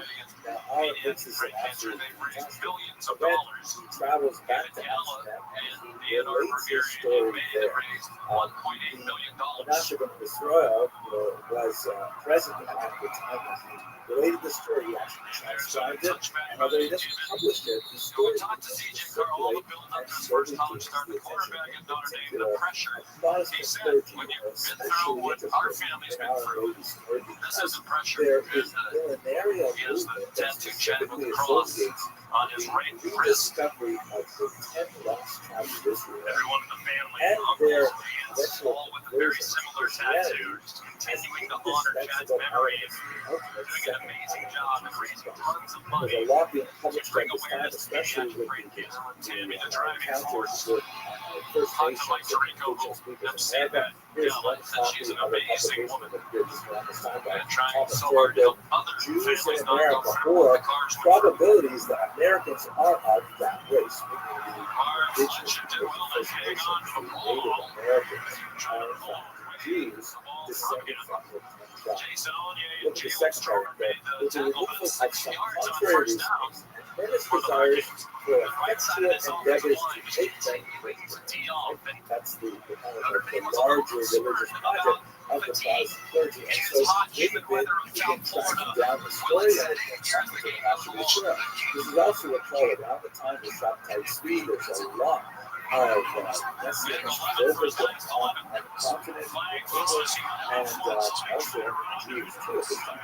Menachem of Israel begins to get caught up and begins to think more deeply about the story of these Jews discovered in Ecuador. And although he obviously doesn't buy into the Christian story, he does begin to write about it. He writes a book called Sefer Mikveh Yisrael, the book of the Hope of Israel. This particular publication, which was issued a couple hundred years later, runs very good, review. The subtitle is Al Davar Asher Mashvat Maslam Mishkan, on the matter of the 10 tribes and the place of their living. He also issues this in Spanish here. It's the Esperanza de Israel, the Hope of Israel, and in English, there it is, the Hope of Israel. This is a fascinating story about how they got involved in this, and it became quite a bit more famous as a result of the promotion of the story that in fact these people in Ecuador made art of the lasting tribes. As it happens, it's highly unlikely that they are the lost tribes. Who were those lost tribes? Who recall in the late 8th century, the Jewish people in Israel were divided into two monarchies. The southern one was called Judah, the northern one was called Israel, and as a result of foreign invasions, a large proportion of the population of the northern Israel was transported to these two areas, at least as far as we can tell from the biblical text. A couple hundred years later, when Judah would also be a large population of this population, Babylon specifically, and the waste of the Tigris and Euphrates River. Here's a map of what these regions would look like today. So the inhabitants of the northern Israel, let's say Western Syria, and the Kurdistan region, and then out into Iraq. These are very rough estimates, but there is some archaeological evidence that suggests that these actually were there. There's some ostracots, for example, of these pieces of clay that record the Aramaic inscriptions that clearly bear Jewish references. There are Jewish names found in some of the local records and so on. Beyond the script by discussion. There's also been some fascinating finds, although subject to some dispute by many archaeologists, but these particular strange devices are often found in regions of Jewish settlement, and they have found some of these dating back to the ancient period and also spectacular Jews were in fact Well, so that's kind of like the end of the story with Menashe ben Israel, the guys who but it is fascinating because definitely developed his messianic thinking and association with the idea of the Jews spreading out to all the corners of Europe. You could say Ireland. So that space where he actually had quite an impact is in England. Because at this time, Jews were firmly not allowed to live in England. And Menashe ben Israel had a dramatic impact on all of their culture, in particular with regards to the possibility of readmitting Jews. They had been expelled in 1290, and this was part of the movement of the Messianic era as Menashe ben Israel saw. That's just a very quick glimpse at some of the intellectual, spiritual, and political things that were going on in Amsterdam.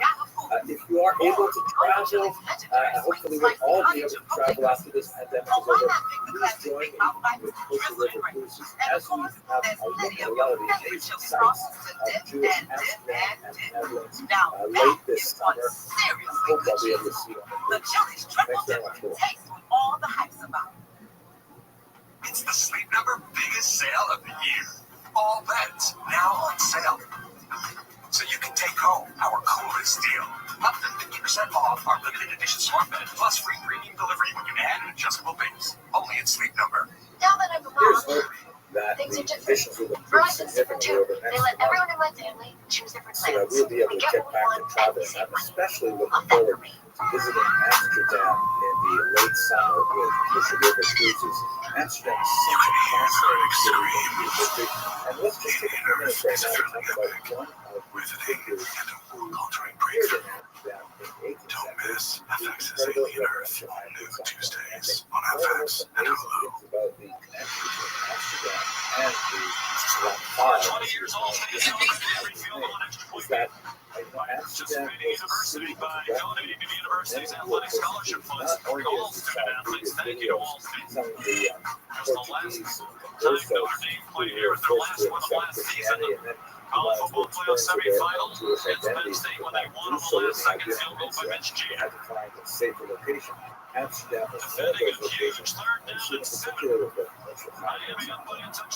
So first of all, the guy's Robert Rothschild. He was a child prodigy of Jewish really stellar works of Jewish literature that made a phenomenal impression on this segment of Jewish intellectual life in the 18th century. Perhaps he is most well known for a book called Silas Historia, The Path of the Just, which is regarded as absolutely incredible sort of self-applied, mythical guide of metaphysical statements of Jewish morality, and the way in which it can be applied to an individual personal program of development. I myself enjoy it immensely. I've studied it many times, and every time I make my way through it, I feel something additional of growth in my own personality and a desire to do it again.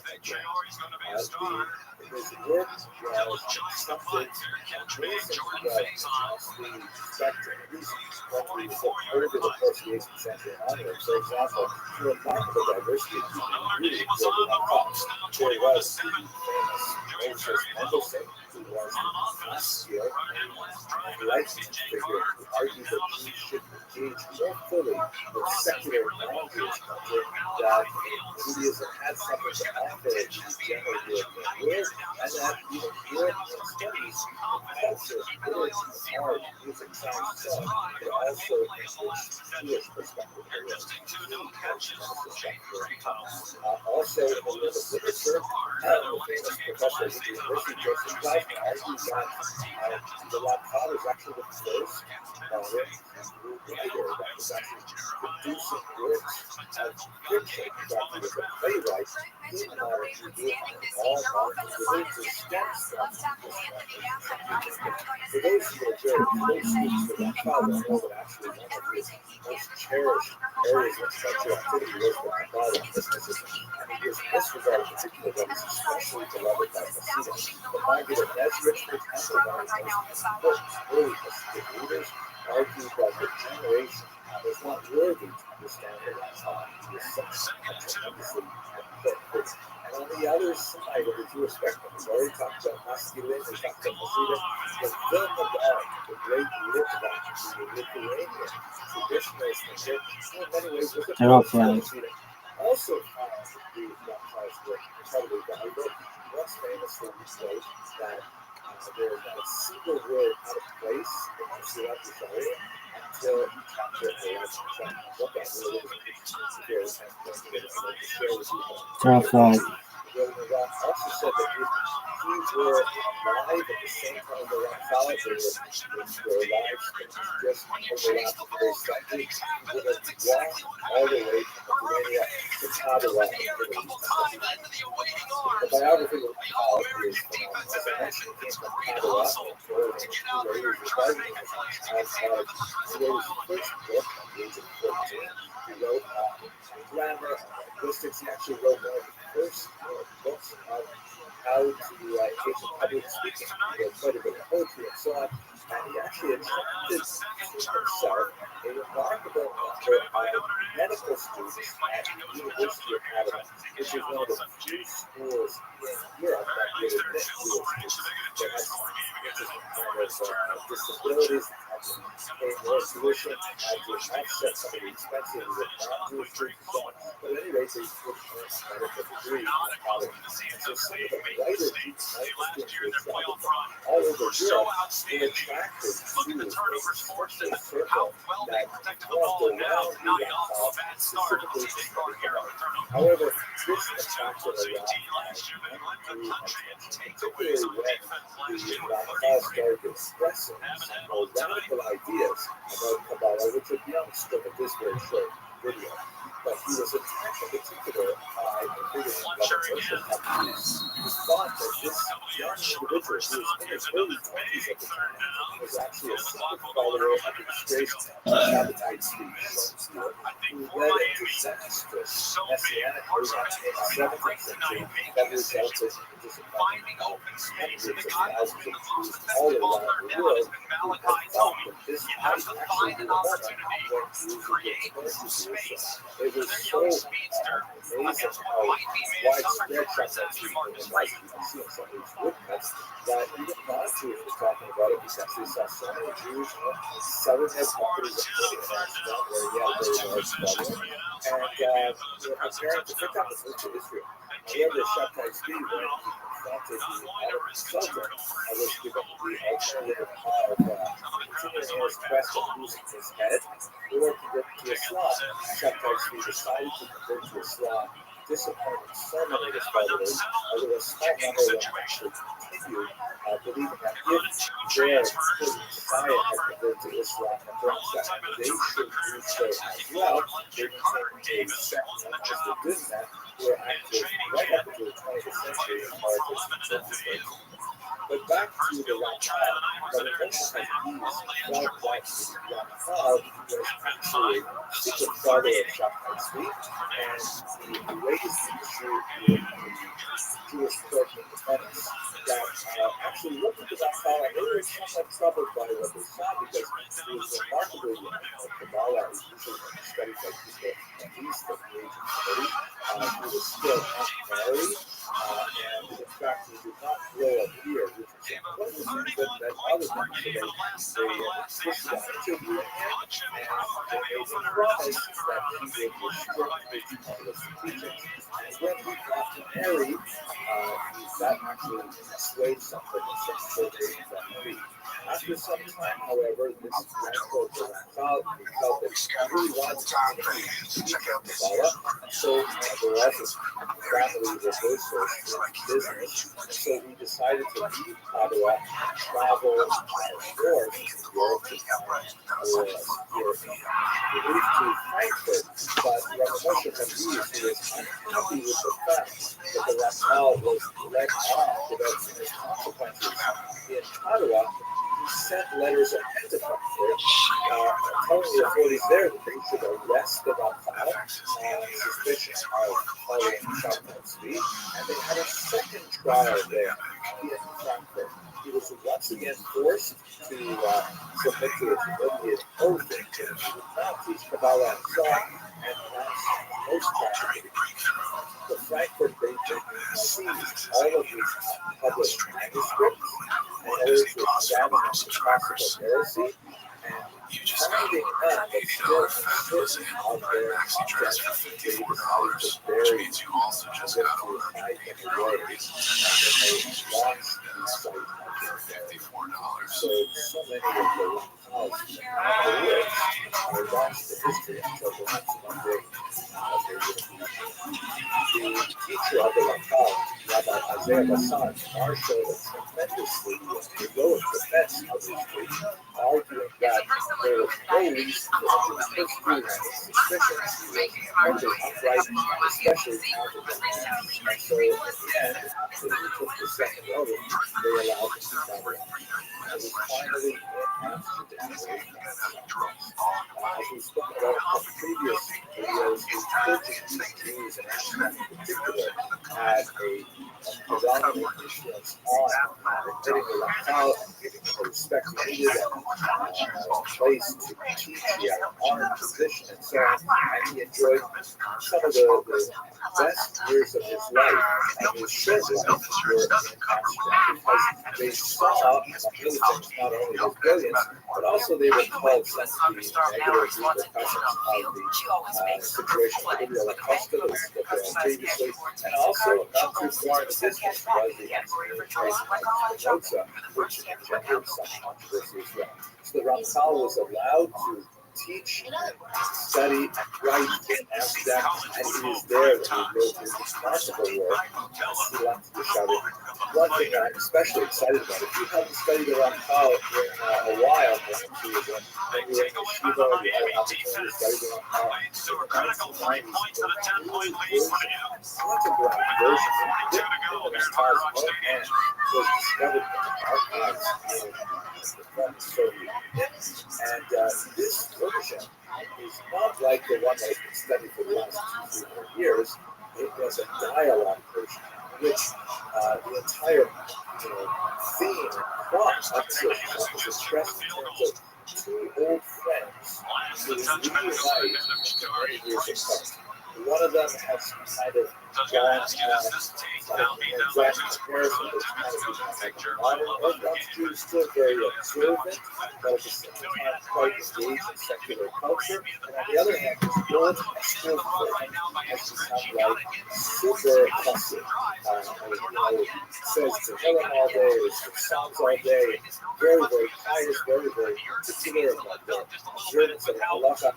And the two of them get together and they start talking about their comparative experiences, and it was brilliant, so insightful. Anyways, I prefer the dialogue version, which I decided not to publish to the version that has none of those. So much fascination. At any rate, I hope that you'll be able to join me on this cruise. We're definitely going to start announcing to Rabbi Rothschild because of its connection to Amsterdam. And I'm trying to understand a little bit about the response. What is happening over there? Thank you very much for watching, and I hope to see you on the cruise one day. On debut for Corey Heatherman. Fitchburg State in Massachusetts, where a prolific quarterback has playing minutes. I am David Lawrence. I'm one of the directors of Kosher River Cruises, and I wanted to thank everybody who is attending. We thought we would reach out to some of our guests for a little taste of hopefully what will happen soon, more sooner than later, and to give everybody just an idea of some of the. I know we're all missing out on our opportunity to travel and all that other good stuff, and just to keep connected with you. I know the biggest question that everybody has right now is what's going on with the cruises. At this time, as Henry liked to say, we are in a state of ambiguity, meaning that everything depends on what the cruise lines do, what the governments will allow us on rivers. It's very interesting because you're going across multiple territories and multiple countries and multiple borders. With the Amsterdam cruise, obviously, we're in the Netherlands the entire time. But some of the issues are the ships coming up the Rhine from Germany. So there's a lot that goes into who's deciding where, when, what, and how, and we're keeping our communication is constantly open. We just don't have an idea right yet. The minute we do, we'll let everybody know what's happening. And like we have our Dream Now cruise later, everybody signs up for a cruise if they want, deposit necessary, and that just holds your space. We hope, and we kind of need to know, obviously, same as you, for airfare and everything else, pretty much around 90 days prior to cruise, we're going to have that stop dead date or just, an update as to what's going on because, we all need to know what's happening to prepare for it. So we're hoping, praying that the cruise might run for our Netherlands. If not, then the first cruise that will be happening will be our Dora cruise, which is in Portugal. That gives a whole bunch more time to prepare for that, and hopefully things are a bit calmer. So I am now going to turn it over to David Krause, one of our directors, scholar in residence, all-around good guy, and he's going to take it from there. Thanks, everyone. Thank you, David. And thank you, everybody who have joined us today. It's so nice to see some of the familiar faces, although only behind the names on the screen. And so just very quickly, Henry has the great idea of doing this sort of a little tasting of the cruise in the form of a particularly interesting lecture on the Jews of Amsterdam and the Netherlands. And this is, for me personally, and I think you will agree, this is one of the most intriguing, one of the most interesting stories of any Jewish community on the European continent. And there's so many layers of history in Yiddishkeit in it.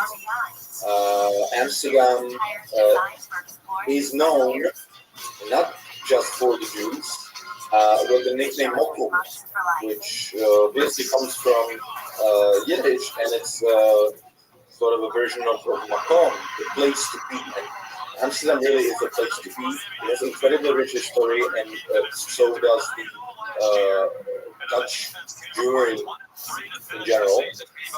And so this is what we're going to hear about today. Before I hand it over to Henry, I just want to give you a technical information. I am here to moderate the questions today. So in the Q&A section, please feel free to type in any questions you might have, and we will address them after Henry's lecture. So without further ado, Henry, is yours. Wow, thank you so much. I hope everyone can hear me all right. And let's just have a quick look at the screen share. Is that coming through okay? Everyone sees the beautiful picture of the canal now in Amsterdam. Excellent. So, like all of you, I am incredibly excited about the potential trip to Amsterdam, and I am definitely putting in extra energy of petitions to the Supreme Being that he should allow this pandemic to, subside as soon as possible, and not only obviously for the human cost that it has placed upon all of us globally, but also in a very selfish way, so that we can get back on the road again, and especially on the rivers of Europe. And like David said, the truth is Amsterdam is just so incredibly fascinating. It is an unusual paradigm of the entire story of the Jewish experience of modernity, specifically how we cross the chasm from the pre-modern or medieval environment into the Judaism and the Jewish practice that we see around us today. Jewish sociology, Jewish society, Jewish achievements in the secular world, all of these really can be seen in a very tiny form as being birthed from Amsterdam, specifically in the first half of the 17th century. So in this brief lecture, that's really what I'd like to do, is just to give us a sense of why was Amsterdam so incredibly important? Why was it such a mix of phenomenal influences, and why did Jews coming from Amsterdam really impact the entire European Jewish experience and beyond because of the strange confluence of factors that came together in the early 1600s. That's the overall plan for this lecture. It's really a short lecture. I'm hoping to keep my remarks somewhere around 30 minutes max, and then we'll have plenty of time for discussion of the ideas that come out of this introductory talk, and hopefully we will be able to continue much deeper discussion as we are enjoying Malcolm's fine cuisine and the beautiful sights that surround the windows of the cruise ship that will be together on shortly. Okay, so let me start with the origins of the community. Let me just understand, let me just explain a little bit about where Amsterdam is. And I know that many of you on this call are quite educated and quite well traveled and are aware of these things, so forgive me, but I'll just take a couple of minutes. For those of us, especially those of us in America, to know a little bit of the actual geography of the Netherlands and Amsterdam, and then we'll get to the Jewish part of it specifically. So this is a little detailed map that shows you where Amsterdam is in the country known as the Netherlands. It's sometimes colloquially known as Holland, although strictly speaking, Holland is only two of the multiple provinces that are located within the Netherlands. The Netherlands means the Low Countries, and in fact, sometimes in English we refer to the Netherlands as the Low Countries because they are quite literally low. The vast majority of the country is only about 1 meter or 3 feet above sea level. Think of it as kind of like New Orleans for the entire region. And in fact, New Orleans is an interesting comparison because there's a lot of similarities in culture. Maybe when we get back close to sea level, weird things happen. We want to have a lot of parties, Mardi Gras, Carnival, things like that. But at any rate, that's why it's called the Low Countries. The predominant language is Dutch, although there are 4 official languages of the Netherlands, one of which is, believe it or not, Yiddish. It is actually one of the official languages of the Netherlands. It's not associated with a particular province because Jews are settled in many of the regions, but nevertheless, it's a small tidbit. As you can see here, it is very close to England, just on the outside of this, towards the left of this map is England. There's a British Channel that separates them. So Amsterdam is especially significant as a maritime center and as a mercantile center. That's in fact one of the reasons why Jews were so attracted to it, was because it had phenomenal potential for international commerce, especially when the New World was discovered. New York, of course, where I'm speaking to you from right now, was originally known, at least under European influence, as New Amsterdam, because it was settled originally by the Dutch.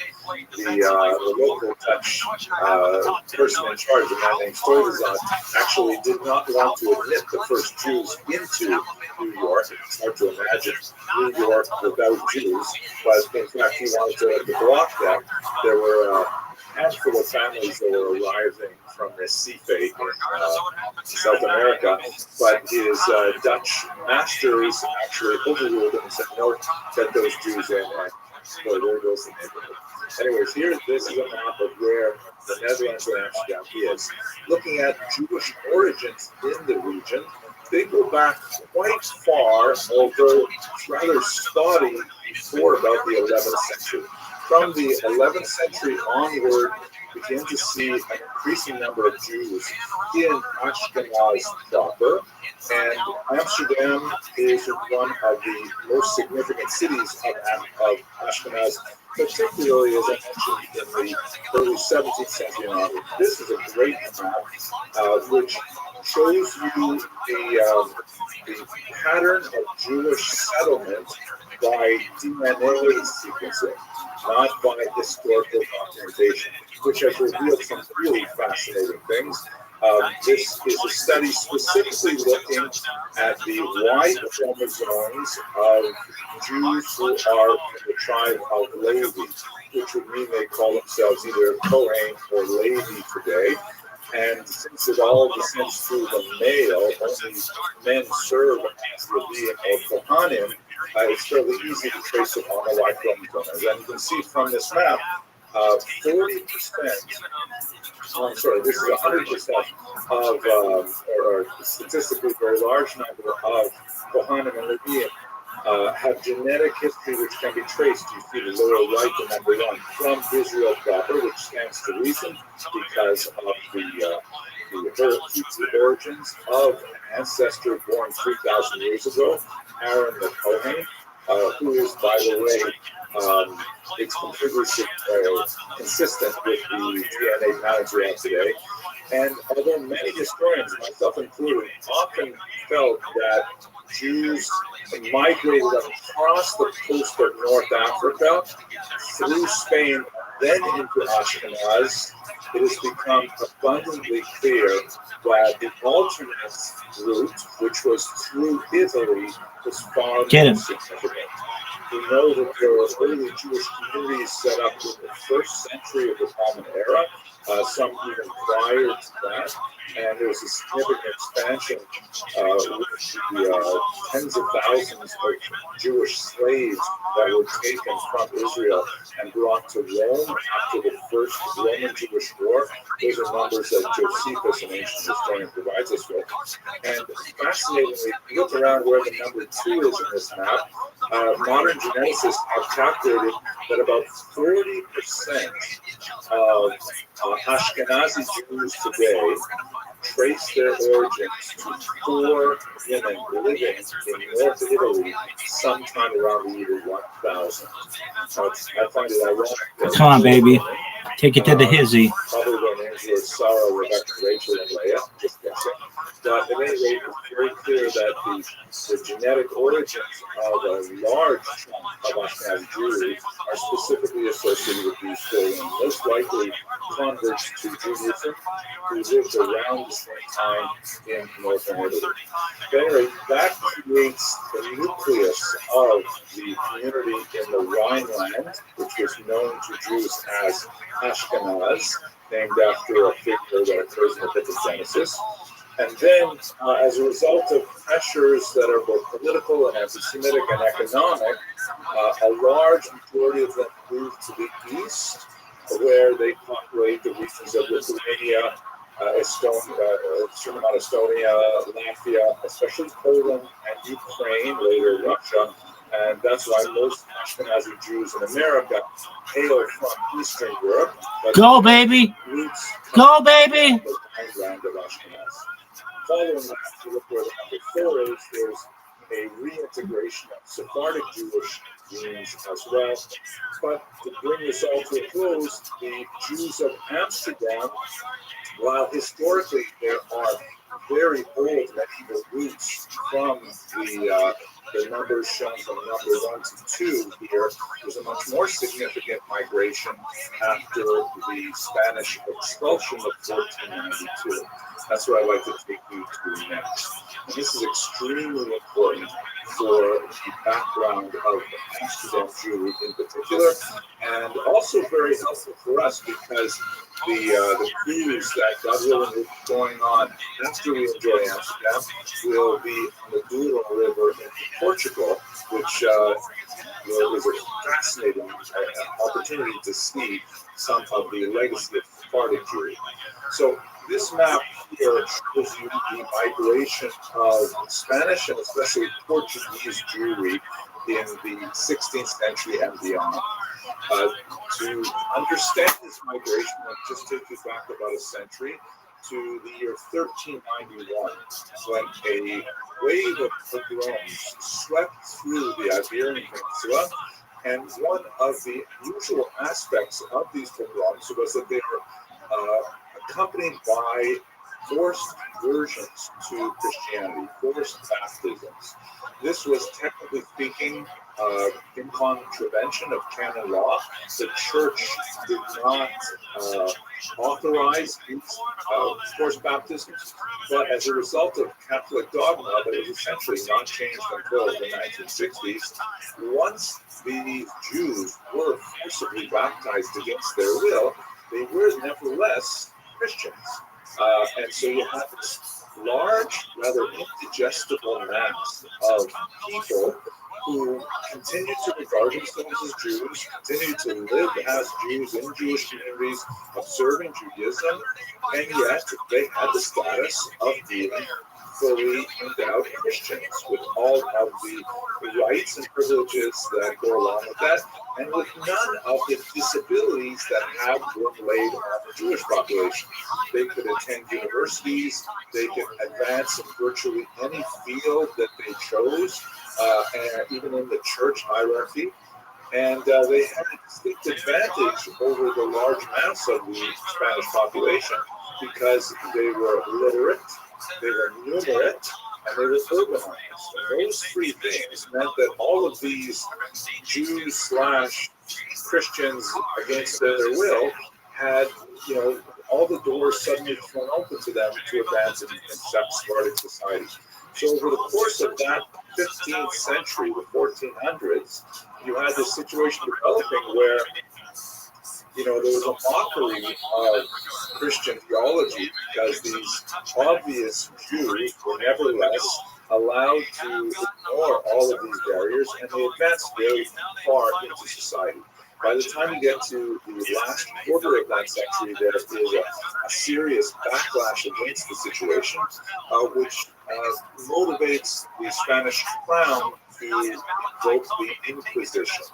The Spanish Inquisition was specifically directed at the so-called new Christians, that is, these people who were practicing Judaism but were baptized, and that includes their descendants, who were taking advantage of their legal status and still practicing Jewish rites. The Inquisition was, technically speaking, not directed at Jews who were never baptized. They were restricted into certain living areas, all kinds of disabilities based on their economic advancement and trade activity and so on, but they were, strictly speaking, not part of the problem because they were not pushing up against the Spanish establishment. The Spanish Inquisition, which we'll talk about a lot more when we're speaking about the Douro River trip, but as I'm sure you're familiar, it was a horrendous kind of purge atmosphere that completely subsumed Spanish society, where people were economically incentivized to betray their neighbors, because once a person was accused and condemned of Judaizing, of secretly practicing Judaism, their property was forfeit. And that property was now shared by the church, the crown, and the people who betrayed them. So there was like an incentive to rat on your neighbors. Once a neighbor was accused of Judaism, it could be anything small. Like, for example, they never seem to eat pork at their house. Or I've seen that they don't do work on Saturdays. Those people were arrested, tortured horribly, and forced to confess and to give up names of everybody else they know who were also Judaizers. And this created a massive ripple effect where the Inquisition literally took over society, and people at high levels of authority were accused of the Inquisition, by the Inquisition, and were No way. forced to undergo this terrible situation. The culmination of Inquisition trials No was way. the auto da fe, in which the church would, technically speaking, release the accused to secular authorities. The church, strictly speaking, never put anyone to death in the Inquisition, but they used the term relaxed. They relaxed their hold over these people to the secular authorities, who would then have these public burnings that were absolutely horrific. And they lasted right up until the 18th century. Wait. The Inquisition did not die. Wait, this is old. The final chapter to this, of course, is that by the time you get to the late 1480s, it's not working. Oh, This that's amazing. it's gone way out of control. It's Society's like, upside oh, down. fuck, And these so the cards. Grand No, Inquisitor, that's a what man it's named like. Torquemada, goes to the Spanish crown, Queen Isabella and King Ferdinand, and says, you know, we think we know what went Oh, wrong what here. is this bullshit? We left the original Jews in place. The reason why generations of these baptized new Christians are not converting is because they still have Jews to go to. They still have a place where they can learn Torah, where they can get kosher food, where they can hang out with other Jews. So what we need to do is get rid of those Jews, and then we'll be able to put an end to all of this. The crown agrees, and in 1492, on the horrible day of Tisha B'Av, of course, the decree is implemented, and the Jews are forced shortly thereafter to flee the peninsula. And this map shows the direction of their flight. Quite a few of them made their way across the Mediterranean basin to Constantinople, to Israel, to Spas in particular, and many to North Africa. And there were two major areas that we have to look at. One of which we're going to spend more time on in the next slide, is of course Amsterdam. You can see that they made their way, especially through Portugal and to the north of Amsterdam. You also have that massive wave of illegal Jewish migration into Portugal.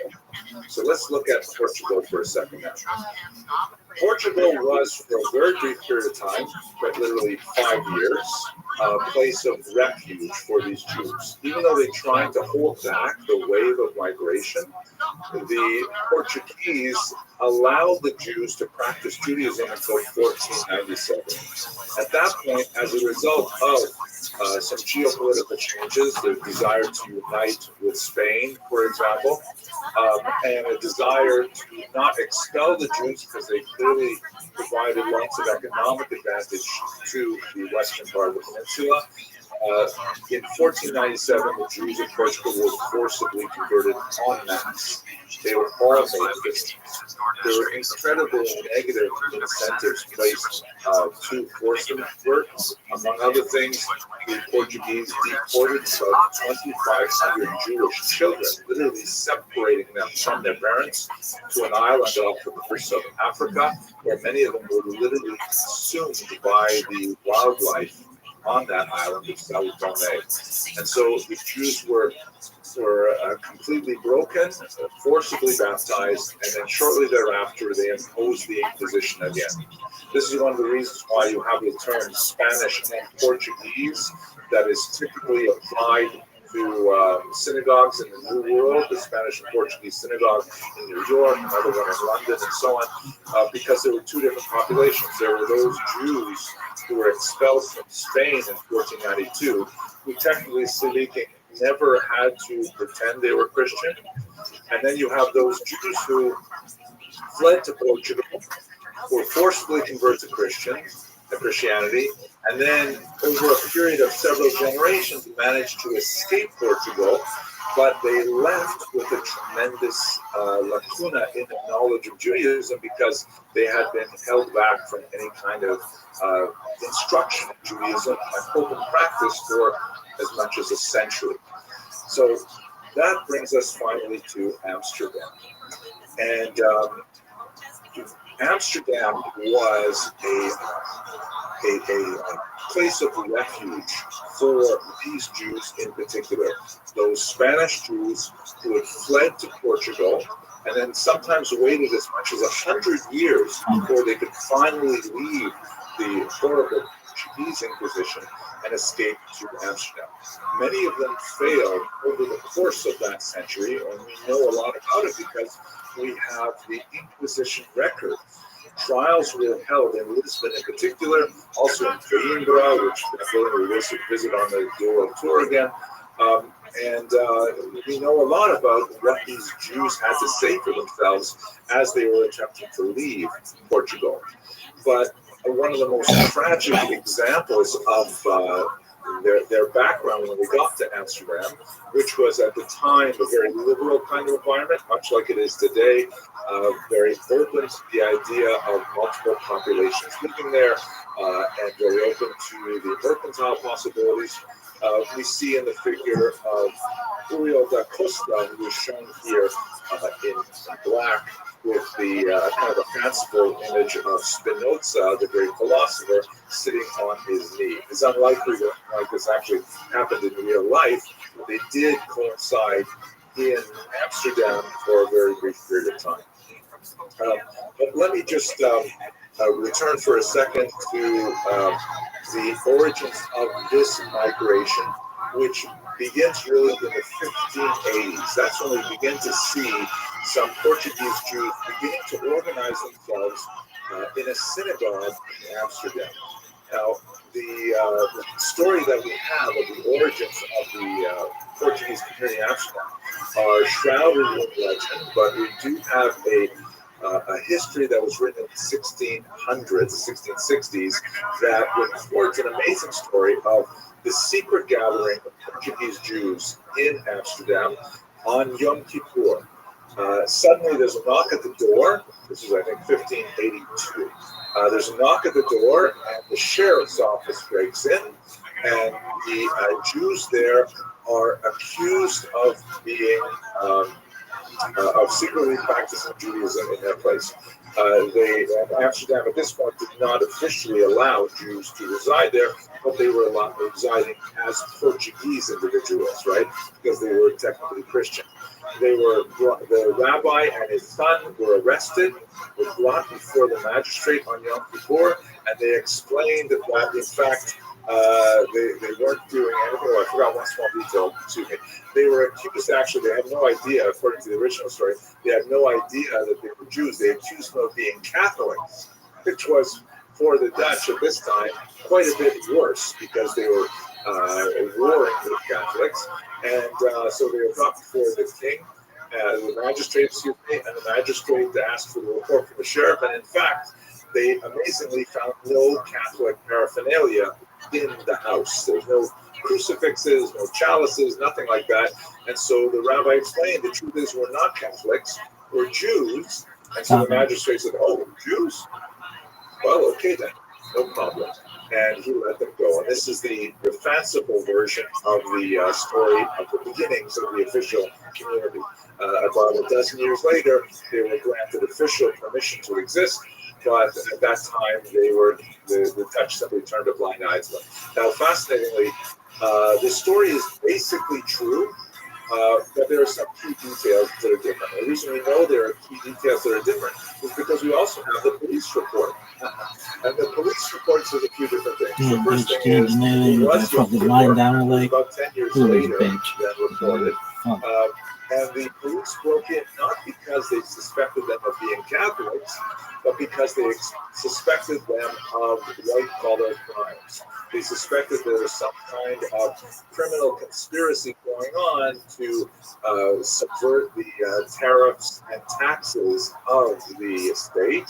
And they arrested the rabbi and his son, and they pleaded before the magistrate that they had nothing to do with any of this, kind of white-collar crime, and all they were doing was praying according to the rituals of Yom Kippur, and that's when the magistrate said, "What the fuck? They don't show it." Are not white-collar criminals who follow, as far as we can tell, That's the origins of the community. Now, later on, as I mentioned, they would eventually gain official recognition, but not in all parts of the Netherlands. In fact, there are many parts of the Netherlands where Jews were forbidden to reside. There are other parts where they were allowed to reside, but only in certain small restricted numbers, and they all had to sign statements of good behavior. And even in those places where they were required to reside, they had all kinds of disabilities, like if they were drawn into a court case, they were intrinsically believed to be liars, and they had to take the Jewish oath, which meant they had to undergo a ritual humiliation in order to prove that they would tell the truth. Not only putting their hand, for example, on a Tanakh, which is a very common thing, you put your hand on the Bible and you swear to tell the truth, that kind of thing. But Jews were required to, for example, bare their chest, stand on a newly slaughtered pigskin, sometimes even hold a Torah scroll to swear they would tell the truth, because they were intrinsically considered to be untrustworthy. At any rate, by the time you get to the year 1600, you definitely have a small, officially tolerated presence of Jews in Amsterdam, and they're primarily Portuguese migrants. They are functionally illiterate in Judaism. They have been living for a century now without any access to Jewish teachings, to Jewish texts, and they practice a kind of like half and half Judaism, half and half Christianity. They take advantage of their Christian identity to be able to travel wherever they want in Europe. Only when they feel sufficiently safe do they begin to reveal themselves to be actually Jewish. This happens, incidentally, in the town I mentioned earlier, Recife, which was actually a Portuguese-held island off the coast of Brazil, which many Jews fled to as Christians. And when Amsterdam took over that small island in the 1650s, they essentially came out of the closet and said, hooray, the Dutch now control us, we can be Jewish. And they revealed their identities only to discover that in 1654, as a result of a treaty, the Portuguese took the island over again. I could do it. Now they're in trouble with the Inquisition, and so they fled northward to land in Manhattan and established right there. Here in New York. Okay, so that works. If we go back to Amsterdam now, we have figures like Uriel da Costa, who I spoke about in a video a little while ago, who is this remarkable figure who comes. His parents tell him as an adult that actually he's Jewish. Typically, Portuguese children were not told of their Jewish identity because fear they would reveal their identities to their friends. Because children talk and not understand the significance of it. So when he learned that he was Jewish and that they were going to leave Portugal and make their way to Amsterdam, he was like overwhelmed. He was delighted. He thought it was fantastic. But he was sorely disappointed when he got to Amsterdam and he saw that Jews don't always behave as wonderfully as the characters he read about in the Old Testament when he was living in Portugal. And he became quite a gadfly to the Portuguese Jewish community in Amsterdam, so much so that they actually excommunicated him 3 times. The idea being that by trying to moderate their control over his behavior, he would stop making such a mess and stop, representing Judaism as being somehow hypocritical to the larger world. Uriel da Costa was a very great intellectual. He actually wrote books in Portuguese in order to communicate, and in Latin, by the way, how he felt about Judaism, and it was like an embarrassment to the community. He ultimately, after a ritual circumcision, a ritual of humiliation, he actually committed suicide, which was in itself also a terrible humiliation for the entire community.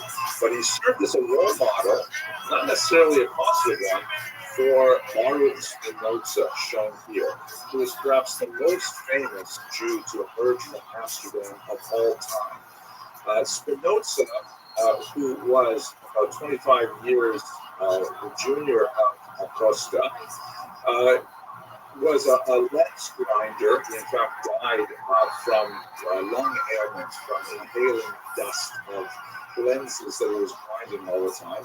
But he developed partially from his Portuguese roots of skepticism, a very different approach to Judaism, which directly challenged the authority of the rabbis. The rabbis, wishing to control this kind of heretical behavior, not only heretical vis-a-vis traditional Judaism, called that shit. More seriously, heretical vis-a-vis Christianity. We should not forget that the Portuguese Jewish community was still quite tenuous in the beginning of the 17th century, and although Amsterdam was a comparatively liberal place, the Jews were quite worried that they would lose their privileged position there, and they would be expelled, which is something that was happening all over the continent. We advise investors who fear stock market failure. That You can all learn more members at of the community sneakcap.com kept their heads or by down, calling your did financial not advisor. make waves, didn't make a fuss, and Welcome didn't to a draw Global X unnecessary podcast. attention I'm Cole with Speed. I'm the particularly CEO by and portfolio promoting manager here at Speed heretical Capital Management. approaches to the At our Bible, firm, which we are reminds me of a readers joke. and book I can't help. junkies. I It gotta can tell be you said this that quick leaders joke. are readers, Two and we Jews are believe being books led provide out us a to a great source of firing squad. information for filtering what As they're is being led and out, isn't important for us as they investors. placed in front of the wall, Investing is the and they last great turned the liberal art, blindfolds and on the them. best way to spend a One of them lifetime is starts learning. saying, "Wait, This don't podcast do is for this. readers, It's a mistake. thinkers, I'm totally business-minded innocent. people, I and can investors prove who it. want to grow Please their don't knowledge shoot from me. great Please don't authors kill and me." their writing. And the other one says, Charlie to him, Munger often "Shut up. talks about using Don't make multiple trouble." mental models and analysis. Our aim for this podcast The is to help idea listeners was that test Munger's the theory in Jewish business, community was markets, trying to and self-police hosting this themselves, episode with me trying is to our chief investment officer and chairman, control my their dad, Bill Speed. heterogeneous elements, thanks for which joining. were Thanks only for having me. bound to grow Let's see, I'll kind of go off script. What are you excited about today? Just love this book. population. It And they synthesized failed to a do whole so with bunch of Spinoza. different They things I placed knew him from like a Costa studying under history a forum, and under a ban. No one was the way allowed it to stand intertwined with within the 4 feet of him. No fundamentals one of was allowed business to is do business with him. fantastic. No one was allowed to I speak think to we're him. going to have to You start get the paying picture Greg of directly Spinoza to here write from more this books brilliant picture by because Shmuel it's a blessing. from And 1907. so, one of the for our early audience, thank you for artists joining us for this of episode. Israel. We're going to discuss one of the great financing minds of the last You can millennium. see that he's like Joining us for lost the in a second book. time on the He's podcast dressed is in Greg Steinmetz, Portuguese discussing his Dutch book, fashion. The Richest Man Who Ever And Lived, he The has Life no and Times idea of of Jacob the Bucher. impact he's making A little about Greg for our audience, just a brief overview with him as an author. He spent 15 years working as a journalist for the Sarasota Herald Tribune, Houston Chronicle, Newsday, and the Wall Street Journal. While at the Wall Street Journal, he served as the bureau chief in Berlin and London. He's a securities analyst at Ruane, Cunniff, and Goldfarb, the manager of the Sequoia Fund.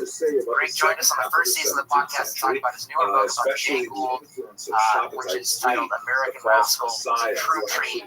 It's great to have you back to talk about Jacob Bucher. Just kickstart us off.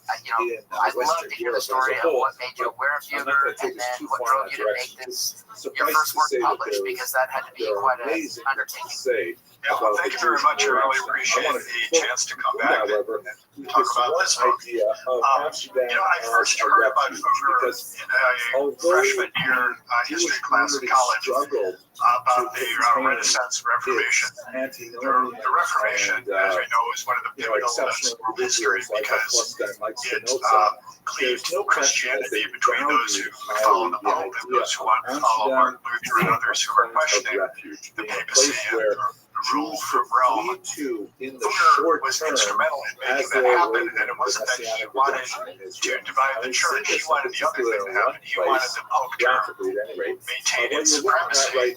One of the things the Pope was doing was raising money to fight these wars and maintain the power of the papacy. At the time, the papacy has very little to do with what it does today.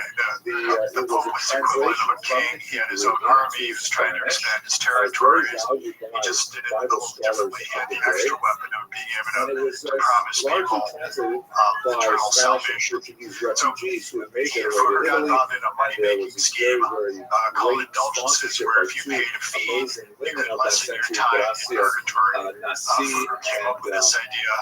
He was instrumental in collecting the money, mostly from German peasants, to fill the Pope's pockets. Martin Luther got very upset about this and started the Reformation, basically as a reaction against the indulgence. So anyway, in freshman year history class, this was mentioned for about one day, but the name stuck in my head. And then when I was in Germany, surrounded by monsters. In Germany, it's something like the new Rockefeller here. If you want to say that someone's loaded, you say he's as rich as As Fugger. if to say that And the I was thinking, Spanish okay, well, who is expulsion this guy? had I tried to find a book in English about him. There wasn't very much except some sort of dry academic texts. So I thought, well, I'm a writer. I can maybe write something. So like 7 years and effort later, I came up with the book. to show you the Amsterdam. So let's start with his lineage. A very small Teach us detail about the people before him you and may the house actually of have Fugger. in your home. Well, to become very rich in those days, House particularly as a peasant, which you was have to based start with some money. originally on the 1695 His grandfather Amsterdam was a printing peasant of in the Haggadah, countryside which near Augsburg, featured which is some a amazing city illustrations Bavaria, by a man named a Abraham Bar distant Yaakov. suburb of Munich. It Abraham takes Bar about an hour in the Yaakov train. was actually a The Christian. grandfather He dabbled in served as a textiles. Protestant minister The area before was leaving Germany famous and for migrating its to linen. Amsterdam so he could study They could Judaism. grow He the ended up flax there, converting make to nice linen Judaism shirts, and and didn't that much.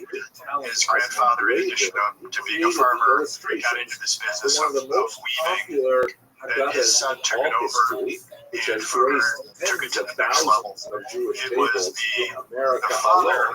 who struck up It the is first martyrs relationship of with this Emperor one unusual individual. Maximilian, who came riding into Augsburg one his day, interpretation and of the stories needed some stuff, and Fugger stepped up and said, well, I can make you some it's cloth his for your signature. journey, You can see at the whatever bottom you need. there, Abraham Bar That Yaakov. was But he's Jacob portraying Fugger's something which first has no introduction reference to the Haggadah whatsoever. the emperor. That is his own And personal view Jacob, of when his he life. took over the family business in textiles, he nurtured that As you relationship. can see on the top And left, became there very is tied again in that with the motif, Habsburgs. like in the Ferrara How Bible, to describe of the ship at the sea family in name wrong. distress, people Well, falling overboard, the in those days, terrible sea it was monsters a about to show swallow them, of but he sophistication to write your values name that in by putting Latin. in the lower right And the corner way the that figure of Fugger Jonah, spelled Fugger disgorged by the was great spelled in whale German. or The great Latin fish translation came onto out as dry land, Fucker, and which as he is looks funny, over but his shoulder it was at just the horrible danger that he I has think. survived, But there have been those that's who what have he said, you reflects know, on the guy was tremendous, exactly that. Those who kindness don't like that capitalism Amsterdam very showed much, him by they being that get place a of good chuckle out of refuge, it. intellectually So and talk a bit spiritually. about his upbringing. This is Fugger part and of where the he went Amsterdam to learn Jewish his story craft. in Yeah, a very that's really small interesting. image. So I'm hoping that The only God formal will have the education that opportunity to people would speak get those at days, much you more learn some length reading and writing. about would the be taught by entire monks. history of the Jews of Amsterdam, There from wasn't the earliest origins any sort of up until the business school. 21st There century. were, I But think the for now, University I of will Bologna was already in business. I think Oxford was in business, but they were in the business David, of training I look forward priests. to hearing your There was no business school per se, the, but there were apprenticeships. thank you Fugger for went your down to Venice. In Venice, there was a Wow, warehouse thank you, where Henry. the This Doges was, allowed I have to tell you, the Germans such to a bring their goods interesting and and trade with Venice. thoroughly By keeping them all together in one executed building, lecture it was a way to keep an that, eye on believe it or them, not, there's make no sure question because you said it Venice all. collected all the taxes that were due to it. And Fugger went Thank down you there very for a much. while And saw ask question. how Someone money else was is ready made to in ask. those days. Everyone Saw is afraid to what ask people the were first trading, question. So how if they someone wants to invoiced, start how with they the second collected the question, money, we'll be good with how that. they went after their maybe debtors, I what the will again the as of the politics sun were of trading over state lines asking simple like that. questions And he because I really know had you don't like hard what at the questions. time I was will leave probably that for about the the vote. best sort of business I training will think it's something imaginable. very, very difficult. Business was tough in those days. You Maybe probably slept on a straw mat just in very a briefly, if you can drafty attic room, something like talk a that. bit on the But he was role very of interested in making money, and I'm sure the hardships in Amsterdam because Amsterdam meant was nothing to him very because it important must have been so fascinating that printing a center. guy like him probably enjoyed every minute of it. Yeah, sure. And then after is a that, fascinating he question. learned also when he was in Lake, he learned about We got to bookkeeping, place this in which at the time, context of the time, right? modern day accounting didn't exist north of the printing Alps. press comes out in the Double middle entry of the bookkeeping 15th century. was in its infancy. Jews are Fugger early learned that down there, adopters. and he They're brought it back loving to it. This Germany. is a great way to Teach see the Jews our are listeners all about the kicked out as importance the of Arabs cities call in us Europe the people of the and how book.